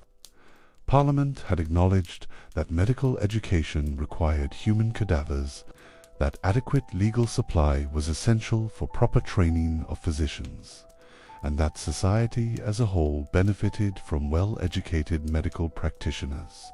The legislation marked the beginning of a longer transformation in how medical education was conducted and regulated. Over the following decades, additional reforms would expand the legal supply of cadavers, improve oversight of anatomy schools, and establish professional standards for the treatment of human remains used in medical training. But in those early years after the Act's passage, the changes were incremental and often frustrating to those who had hoped for more dramatic reforms. The resurrection trade continued, though at a reduced scale. Medical students still confronted moral dilemmas in their education, though with somewhat less complicity in outright criminality. I remember the quiet satisfaction in Dr. Knox's voice when he announced to his students that their next dissection would be conducted on a body obtained through legal channels, properly documented and officially approved. It was a small victory for legitimacy over lawlessness, for regulation over chaos. But the deeper questions remained unanswered, hanging in the air of those candlelit anatomy theatres like incense from a distant altar. Questions about consent and dignity, about the price of progress and the cost of knowledge, about who pays when society decides to advance its understanding of the human condition. The Anatomy Act was a beginning, not an ending. It established a principle that medical education was important enough to warrant governmental intervention, that the public had a legitimate interest in ensuring adequate training for physicians, and that the problems of medical education could not be solved by pretending they did not exist. I remember standing in the corridors of a modern hospital, breathing air thick with the clean scent of antiseptic and the quiet hum of machines that monitor every heartbeat, every breath. The fluorescent lights cast their even glow on polished floors where surgeons walk with confident steps, their hands steady with knowledge that was bought long ago with stolen bodies and troubled consciences. The ghosts of those midnight anatomy theatres linger still in these halls of healing. Every precise incision made by a cardiac surgeon traces back to those trembling first cuts made by candlelight in Edinburgh's cold dissection rooms. Every life saved by emergency medicine carries within it the echo of students who learned their craft from the stolen dead, who mapped the territories of human anatomy one violated grave at a time. Dr. William Henderson, whose conscience had so troubled him in those dark days of 1828, eventually became one of London's most respected physicians. I watched him in his later years, his hair silver now, his hands gentle as he examined patients who would never know that his healing touch had been educated by the resurrection trade. The moral weight he had carried as a student had transformed into something else, profound respect for the sanctity of life that seemed to flow directly from his early confrontation with death's violation. The knowledge itself had proved incorruptible, whatever the circumstances of its acquisition. The intricate understanding of human circulation that Henderson gained from his illicit cadavers served him well when he pioneered new treatments for heart disease. The anatomical precision learned in those shadowy theatres enabled him to save lives that would otherwise have been lost to ignorance. I observed how the legacy of those desperate years shaped the entire culture of medical education.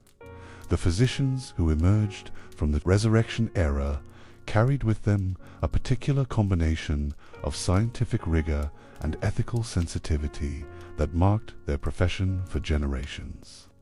They had learned their craft in the shadow of moral compromise, and that experience left them acutely aware of the responsibilities that came with medical knowledge. The great medical discoveries of the 19th century, the understanding of circulation, the mapping of the nervous system, the identification of disease processes, all built upon foundations laid in those candlelit anatomy theaters when Dr. Joseph Lister developed his techniques of antiseptic surgery. He drew upon anatomical knowledge that had been purchased with midnight raids on paupers' graves. When anesthesia revolutionized surgical practice, the procedures it made possible depended on understanding gained from the stolen dead. The irony was profound and inescapable.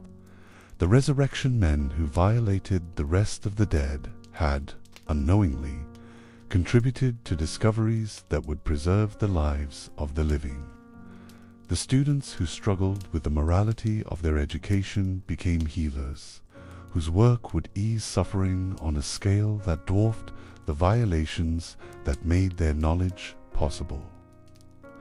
I remember the last conversation I had with James Morrison, the former resurrection man who had found legitimate employment at the Edinburgh Medical College.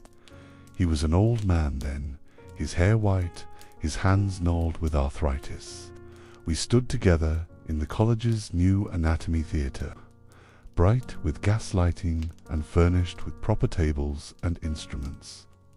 He spoke of the young medical students who now learned their craft with legally obtained specimens, their consciences unburdened by knowledge of grave robbing and stolen corpses.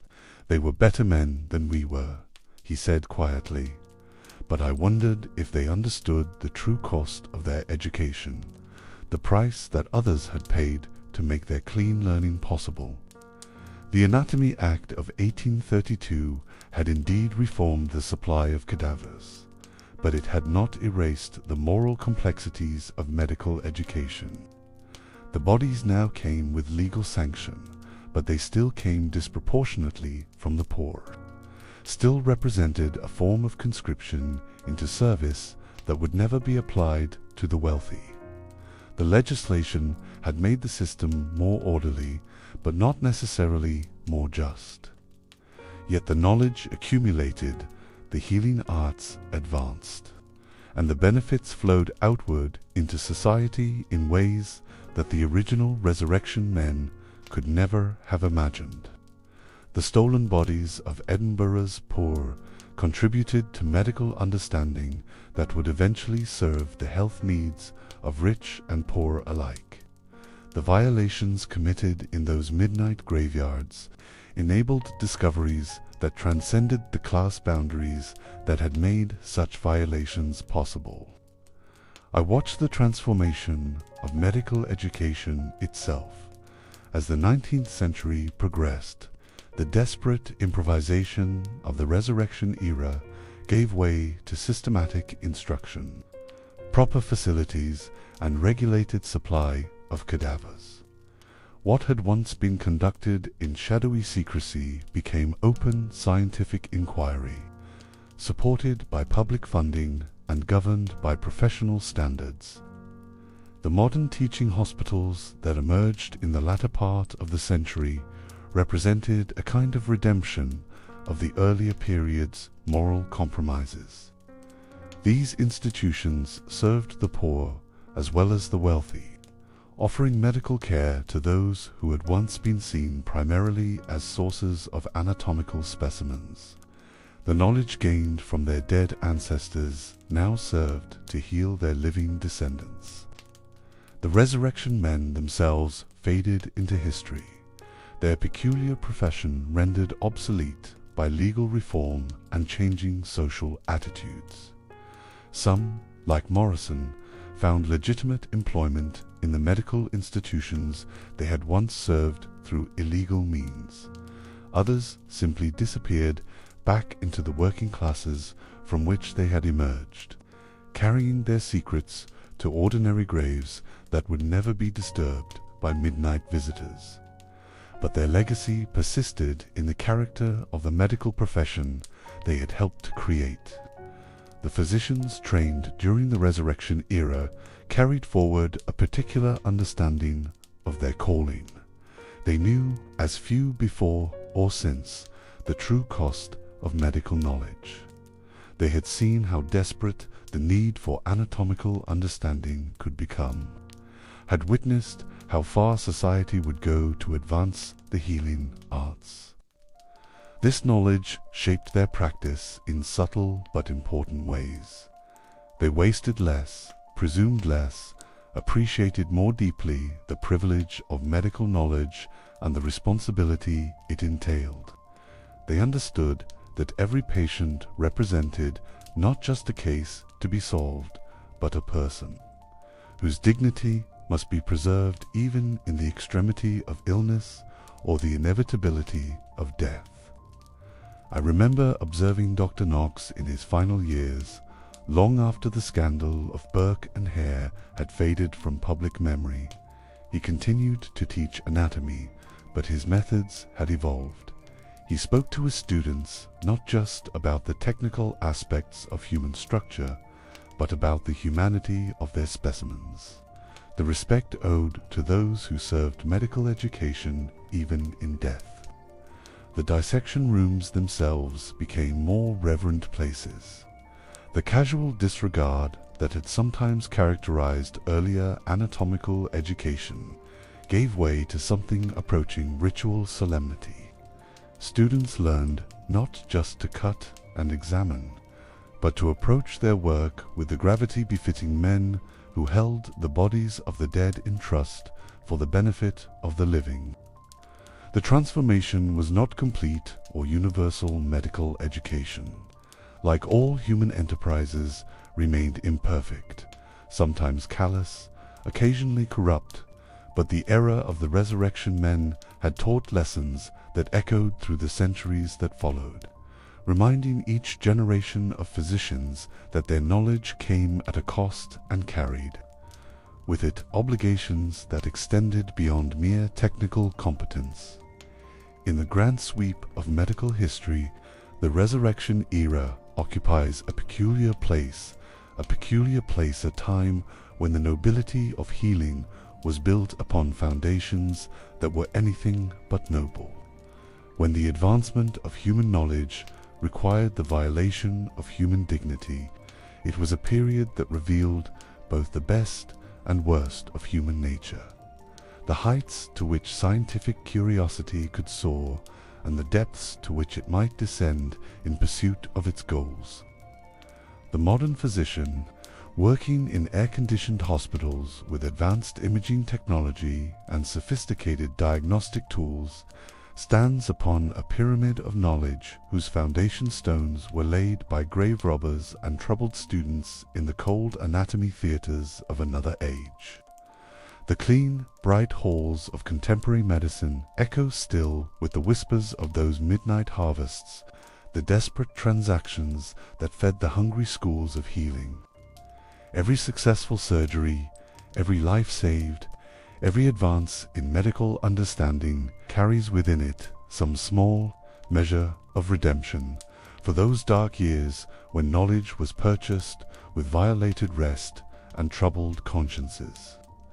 The stolen bodies of the poor became, in time, the foundation upon which a more equitable system of medical care was built, not by intention, but by the inexorable logic of knowledge, seeking its proper application.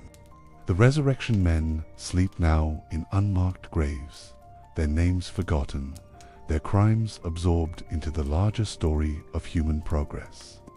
But their work lives on in every hospital, every medical school, every moment when a physician's trained hand saves a life that might otherwise be lost. They were not heroes, these midnight harvesters, but they were part of something larger than themselves, the slow, painful, morally complex process by which humanity learns to heal its own wounds. In the end, perhaps that is legacy enough for men who worked in shadows to serve the light of knowledge, who violated the dead to preserve the living, who carried the weight of their moral compromises, so that future generations might practice healing with cleaner hands and clearer consciences. The echoes fade, but they never fully disappear. In every medical textbook, every anatomy class, every surgeon's confident incision, something remains of those desperate years when the advancement of human knowledge depended on the darkness of human need. The ghosts of the resurrection era haunt the halls of healing still, reminding us that progress often comes at prices we would prefer not to remember but dare not forget. So that's the story, not polished or glorious, but worn, wind-beaten and real. If you're still with me, thank you for sharing this quiet hour and letting the past drift across your night. I hope somewhere in the dust you found a little peace. If this helped you sleep, or if you simply enjoyed the stillness, please like the video and subscribe if you'd like more slow journeys like this. Let me know where you're listening from and how far into the night you were able to follow. Tomorrow we'll wander somewhere new, maybe colder, maybe darker, maybe even stranger, but still slow, still true, still waiting for someone to remember. Until then, sleep well. There are more stories to come.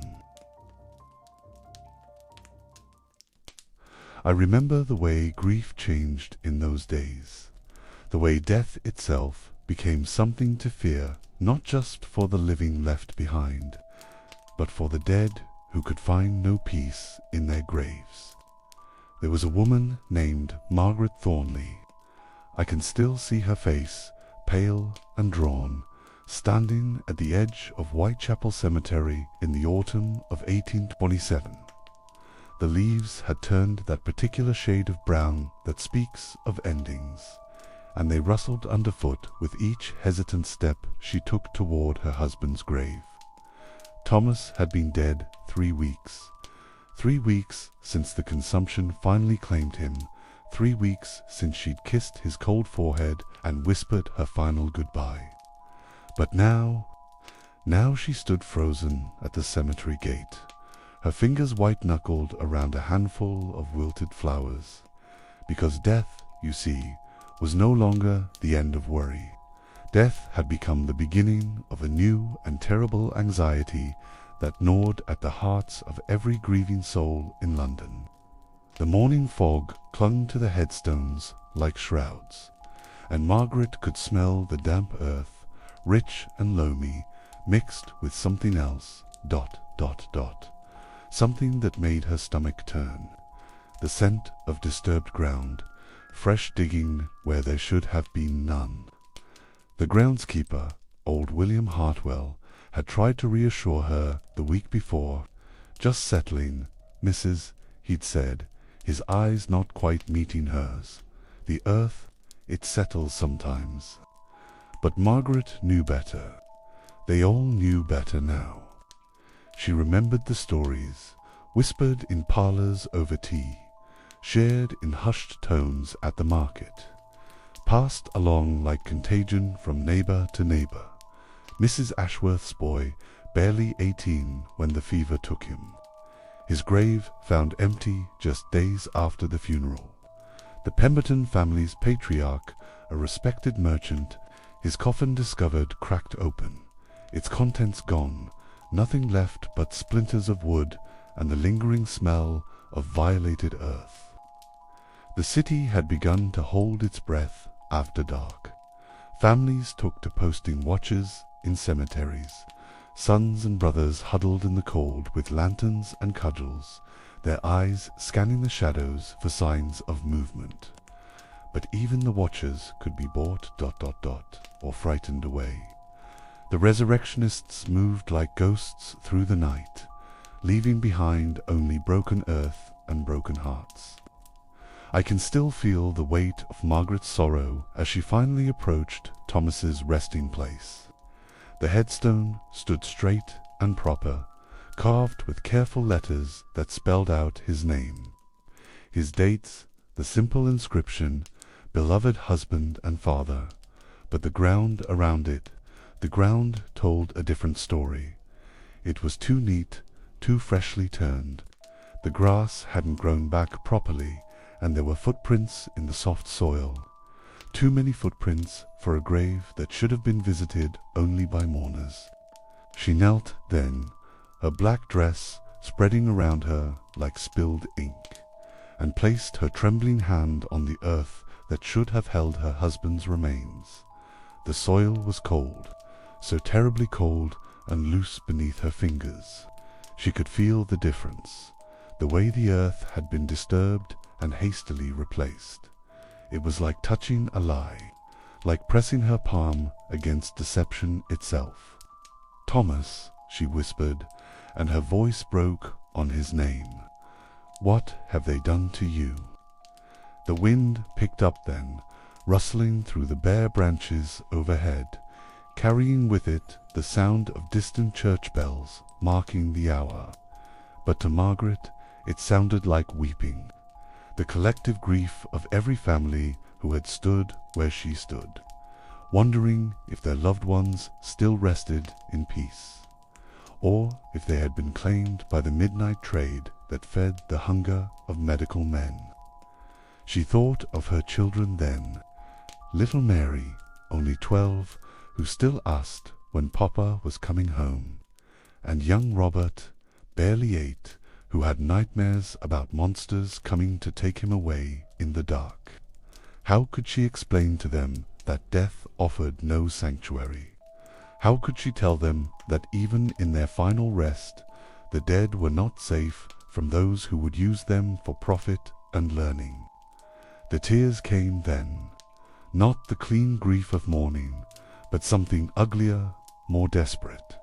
It was the sorrow of violation, of trust broken beyond repair. For generations, families had found comfort in the knowledge that death meant peace, that the grave was sacred, inviolate.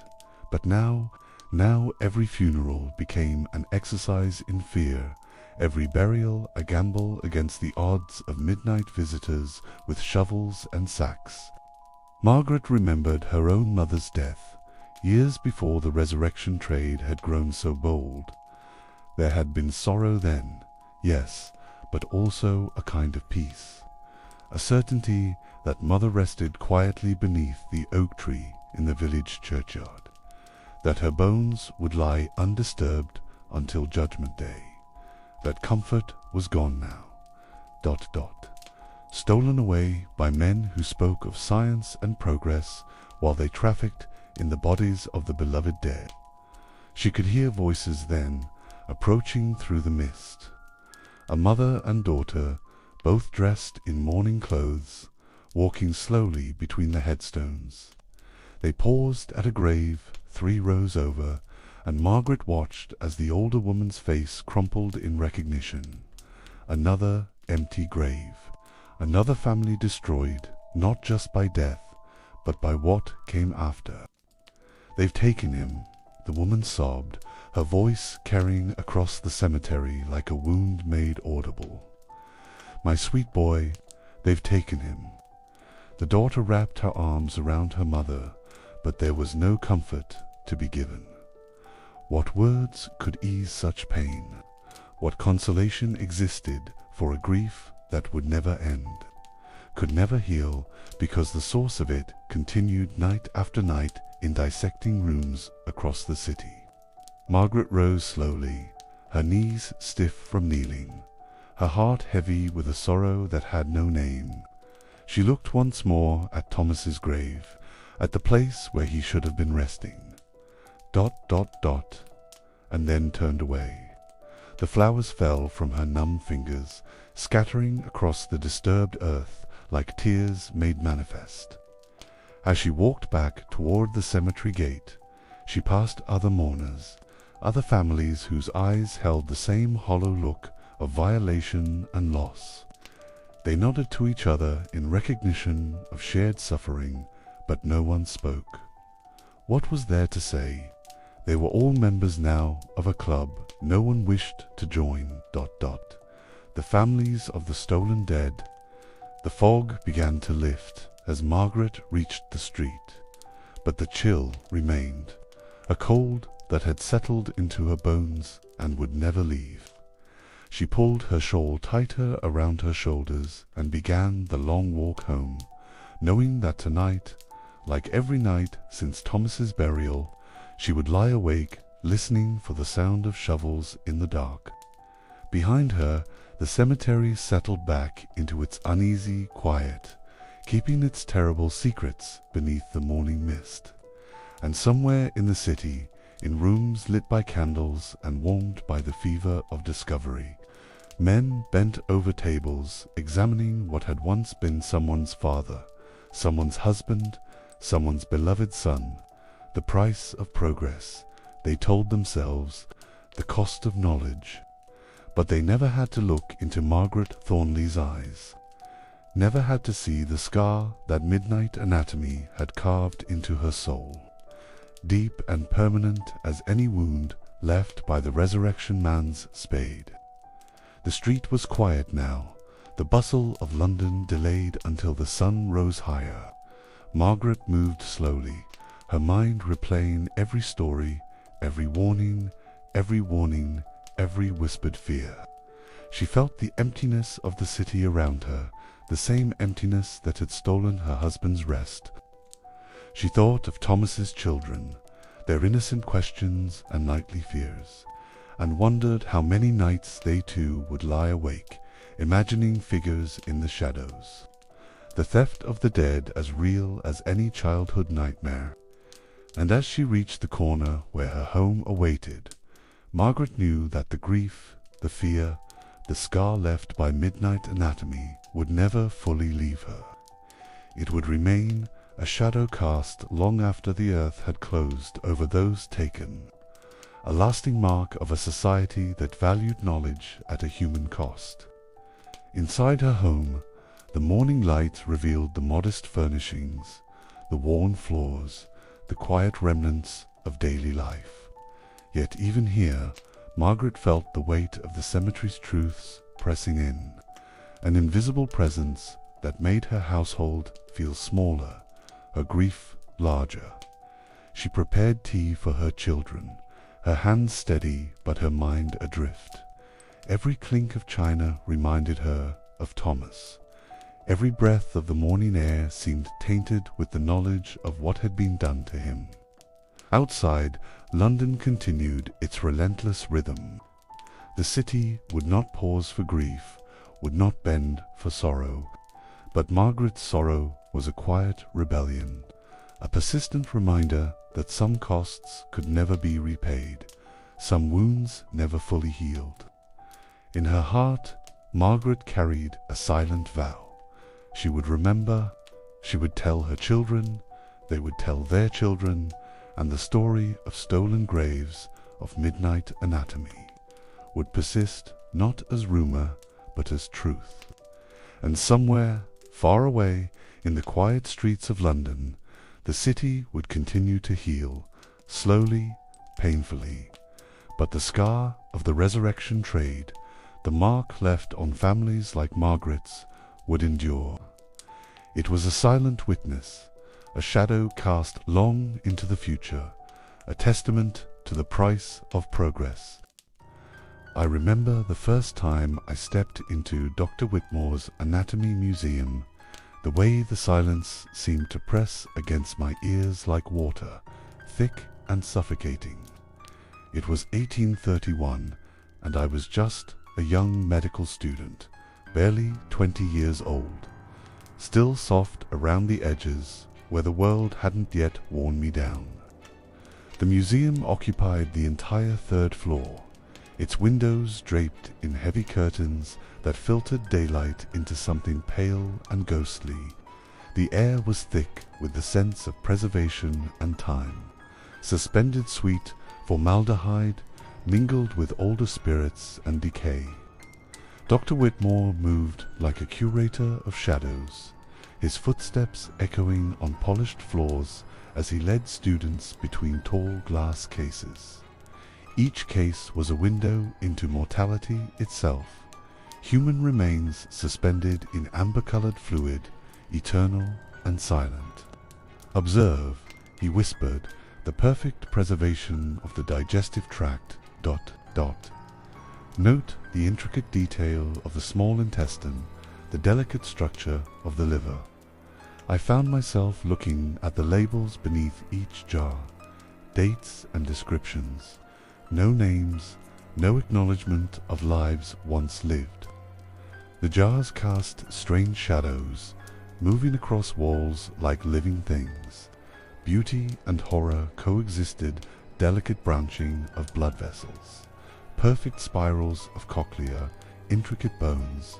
Yet beneath this beauty I felt the sadness of lives reduced to objects of study. In the corner stood the crown jewel of Whitmore's collection, a complete human skeleton, articulated with wire and mounted on a brass stand. A plaque read, female, aged 25 to 30 years. Cause of death, consumption, prepared 1827. She stood in eternal attention, empty sockets gazing into nothing, hands at her sides as if waiting to walk among us again. Dr. Whitmore murmured, "Beautiful work, months of careful preparation to achieve this perfection." I wondered about her life. Had anyone mourned her passing? Had anyone noticed when her grave was disturbed? The museum held other treasures. Skulls arranged by size, bones twisted by disease, organs swollen with infection, each telling a story of human suffering. Dr. Whitmore paused before a preserved heart. Note the effects of chronic valvular disease. Remarkable, really. The heart had once beaten with love and fear, now reduced to a silent lesson in pathology. Afternoon light dimmed, gas lamps flickered, casting dancing shadows. Preserved brains appeared to pulse. Sections of spine twisted in flickering illumination. Time seemed suspended, caught between life and death. We came to the developmental collection. Infant skulls, delicate as eggshells beside robust adolescent and adult bones. A timeline written in calcium and phosphate. A story told in the language of mortality itself. Each specimen tells a story, Whitmore explained. Not just of disease and death, but of life itself, the resilience of the human form.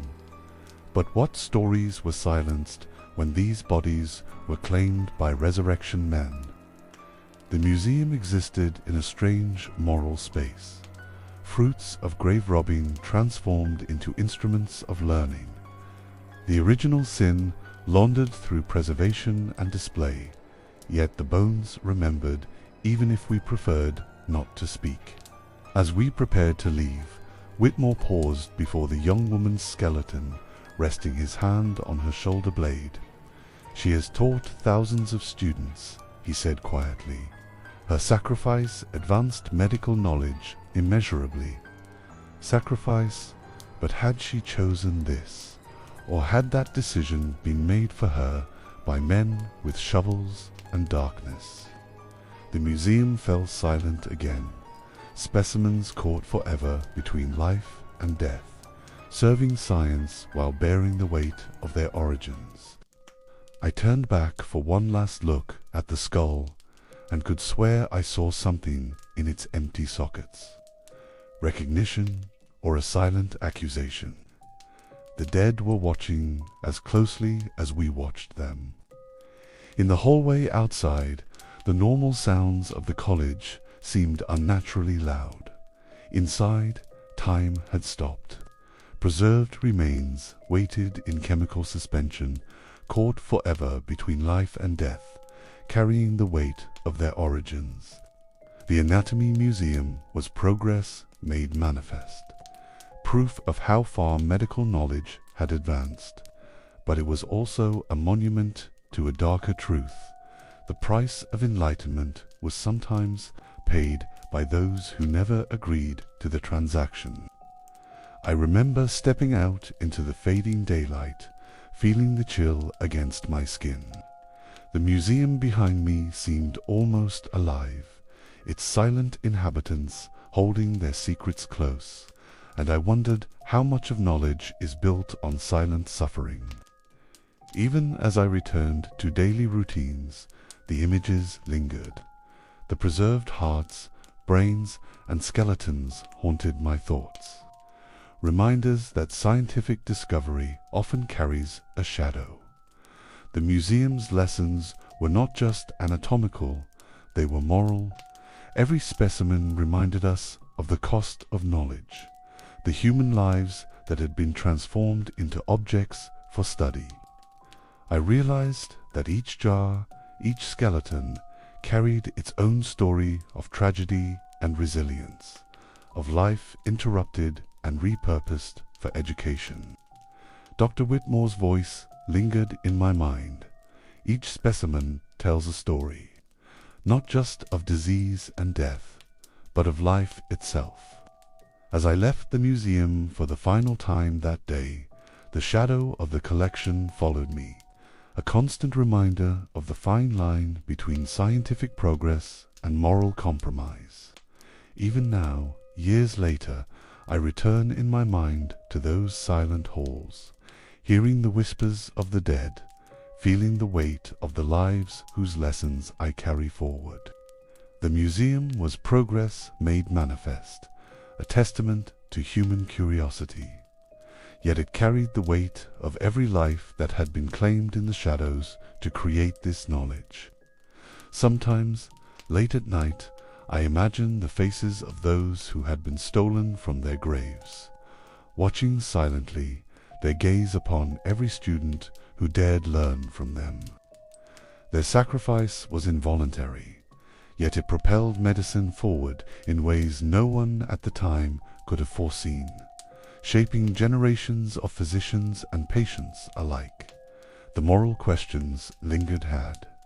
The ends justified the means. Could progress truly redeem what had been taken without consent? And yet knowledge endured. The specimens remained silent teachers to all who entered, their presence a constant reminder of the price of understanding. I remember Edinburgh in the winter of 1827. The way the cold seemed to seep through stone and bone alike, settling into the narrow closes and winds of the old town like something alive and hungry. It was in those shadows that William Burke and William Hare began their descent into a darkness that would shock even a society grown accustomed to the midnight trade in human flesh. I can still feel the atmosphere of those narrow Edinburgh streets, the way the fog rolled up from the grass market, thick and yellow with coal smoke, carrying the sense of unwashed bodies and desperation. Burke was the thinker of the pair, a small, wiry man with quick eyes and quicker hands. Hare was larger, more brutish, with hands made for hard work and a conscience apparently made of something more flexible than most. Their first victim, if you could call her that, was an old man named Donald, who had the misfortune to die of natural causes while owing rent to Hare. Instead of reporting the death, they saw opportunity, saw the chance to recoup the lost rent and more by selling the body to Dr. Robert Knox, because once they had tasted the ease of that first sale, once they had felt the weight of Dr. Knox's coins in their palms, and seen how little questions were asked about the source of their merchandise, the temptation became overwhelming. The methods they developed were almost gentle in their horror. No violence, no blood to explain away. They would befriend their victims first, usually the elderly, the infirm, the forgotten souls who lived on society's margins. Then more drinks laced with whiskey, until consciousness faded. Then Burke would place his hands over nose and mouth, while Hare held down the body, a technique that left no marks, no evidence of foul play. They called it Burking, and it became their signature. I remember the smell of tanner's clothes, where Burke kept his lodging, the sour reek of old beer and unwashed bodies, the dampness that clung to the stone walls like guilt itself. It was here that Mary Patterson met her end, a young woman barely 18 whose beauty made her death seem even more obscene. Burke had lured her with promises of drink and companionship, but delivered only the suffocating darkness of his particular brand of murder. The horror wasn't just in the killing, though that was terrible enough. It was in the casual nature of it, the way Burke and Hare had learned to see their neighbours as potential inventory. They would walk the streets of Edinburgh with appraising eyes, calculating the market value of every beggar, every drunk, every person whose absence might go unnoticed. Life had become a matter of simple economics, supply and demand in its most twisted form. Dr. Knox, meanwhile, continued to ask no questions about the remarkably fresh condition of the corpses that Burke and Hare delivered to his anatomy theatre. The bodies showed no signs of disease, no evidence of the usual decay that marked the products of grave robbery. They were perfect specimens, delivered warm and ready for dissection. If Knox suspected the truth, if he wondered why these bodies came to him so conveniently preserved, he kept his suspicions to himself. The city began to feel the presence of this evil even before it understood what was happening. People disappeared more frequently than usual. Not all at once, not in any pattern obvious enough to raise immediate alarm, but steadily, quietly, like a slow leak in the fabric of the community. Families would report missing relatives to authorities who had more pressing concerns than tracking the movements of the city's dispossessed. I can still hear the sound of those narrow streets at night. Dot, dot.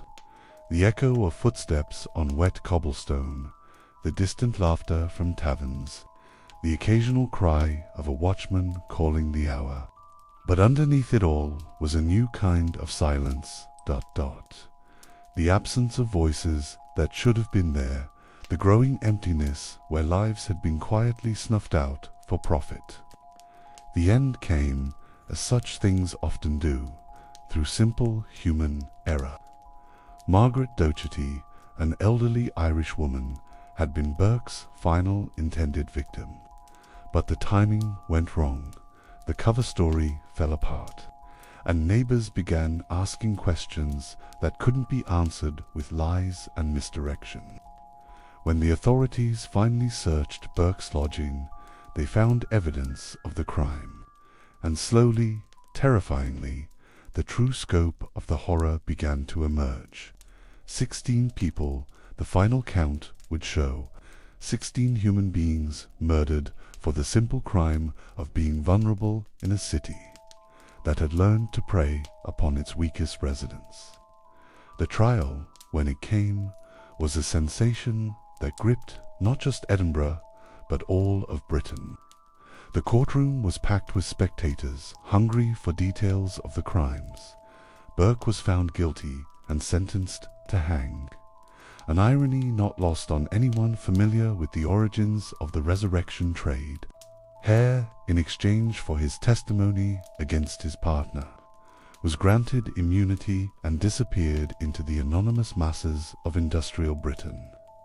Dr. Knox, despite the obvious questions about his role in the crimes, was never charged, though his reputation was destroyed. His career ruined by the association with the murders that had supplied his anatomy theatre. The city of Edinburgh bore the scar of those crimes for decades afterward. Parents held their children closer. Communities watched out for their most vulnerable members with new vigilance. In anatomy theatres across Britain, professors and students looked at their specimens with new eyes, wondering not just about the medical knowledge they might provide, but about the lives they had once contained. The Burke and hair murders marked the end of innocence for the resurrection trade. The moment when society could no longer pretend that the midnight harvest of bodies was a victimless crime. In the quiet corners of the city, in the closes and wynds where their victims had lived and died, their memory lingered like a warning, a reminder of what happened when the pursuit of knowledge abandoned all consideration of conscience. I remember the first time I witnessed a body donation ceremony, the quiet dignity of it, the way grief and gratitude seemed to occupy the same space in that small chapel adjoining the medical school. It was 1993, nearly 2 centuries after Burke and Hare had cast their shadow over medical education, and I was watching something that would have seemed impossible to those earlier generations, the willing gift of human remains for the advancement of science.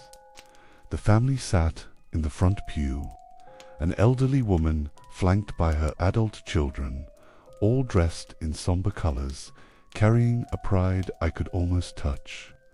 They were there to honor Harold Morrison, husband and father, who had made the decision 3 years before his death to donate his body to medical education. Not from desperation, not from poverty, not from any circumstance that had driven the resurrection trade of the past, but from a deliberate choice to contribute something meaningful to the future of medicine. The chaplain spoke quietly about gift and sacrifice, about how death could serve life in ways that honored both the giver and the receiver. But I found myself thinking about the long, twisted path that had brought us to this moment, the centuries of struggle between the need for anatomical knowledge and the moral frameworks that had once made such knowledge nearly impossible to obtain legally. In the early days, the idea of voluntary body donation would have been not just unthinkable, but horrifying. Death was sacred, the body a temple requiring proper burial and eternal rest. To willingly surrender one's remains to the anatomist's knife would have been seen as a violation of natural law, a corruption of the divine order that governed life and death. But something had shifted in the long years between Burke and Hare's crimes and Harold Morrison's gift. Medicine itself had evolved from a practice often indistinguishable from butchery into something recognizably healing. The men who had once worked by candlelight in hidden rooms had given way to professionals in clean, well-lit laboratories, their work governed by ethics committees and institutional oversight. The Anatomy Act of 1832 had begun the transformation, that first grudging acknowledgement that the demand for cadavers could not be eliminated, only regulated. Instead of relying on the bodies of executed criminals and the midnight harvest of resurrection men, the new law provided for the use of unclaimed bodies from workhouses and hospitals. It wasn't voluntary donation, not yet, but it was a step toward legitimacy, toward bringing the anatomical trade out of the shadows and into something resembling daylight. I remember reading the testimonies from those early reform hearings, the way legislators struggled to balance the genuine need for medical education against the deeply held beliefs about death and burial that had governed British society for centuries. The families of the workhouse dead, of course, had little say in these deliberations. Their poverty in life extended beyond death, leaving them vulnerable to a new kind of appropriation that was legal but hardly more voluntary than what had come before. But it was progress of a sort, a system governed by law rather than by the entrepreneurial spirit of grave robbers and murderers. As medical education became more sophisticated, as the benefits of anatomical study became more apparent in the form of improved surgical techniques and better understanding of human physiology, public attitudes began their slow evolution. The doctors who had once been seen as ghouls trafficking in stolen flesh became healers whose work had tangible benefits for the living. Trust, that most fragile of social constructs, began to rebuild itself around new evidence of medicine's value. The 20th century brought new challenges and new opportunities. Two world wars had familiarized entire populations with the reality of death, had made the human body's fragility and repairability matters of common knowledge rather than arcane medical secrets. Veterans returned home with intimate understanding of anatomy learned through trauma, and families had watched medical advances save lives that would have been lost in earlier generations. But perhaps most importantly, the nature of medical education itself had changed. The lone anatomist, working in secret with stolen bodies, had given way to institutionalized programs with standardized curricula and ethical oversight. Medical students learned not just anatomy, but also the moral responsibilities that came with their knowledge, the obligation to use their understanding in service of healing rather than mere intellectual curiosity. Harold Morrison had understood this evolution when he made his decision. A retired teacher who had watched medicine save his wife from cancer and his grandson from a congenital heart defect, he had seen firsthand how anatomical knowledge translated into therapeutic intervention. His donation was not an abstract gesture, but a concrete investment in future healing. The ceremony concluded with the lighting of candles, one for each family represented in the room. Dozens of small flames that seemed to push back the shadows and create a space of warmth in what could have been a cold, clinical environment. Later, I walked through the modern anatomy laboratory where Harold Morrison's remains would eventually be used for education. The room was bright and clean, filled with advanced preservation equipment and digital imaging, technology that would have seemed magical to the resurrection men of earlier centuries. Each donated body was treated with ceremony from arrival to final disposition. Names were recorded and honored, medical histories were documented with permission, and families received regular updates about the educational value their loved ones were providing. The contrast with the earlier era could not have been more stark. Where once medical students had worked with anonymous bodies of unknown provenance, possibly murdered for profit, they now learned from donors whose lives and final choices were celebrated and remembered. The bodies in modern anatomy laboratories rest in peace not because they are undisturbed, but because they are there by choice. Their final rest not in the ground, but in the knowledge they provide, the healing they make possible, the lives they help save. It is a different kind of peace than their predecessors knew, but perhaps a more meaningful one, the peace that comes from knowing that even death can serve life, that even endings can become beginnings. Sleep well, there are more stories to come.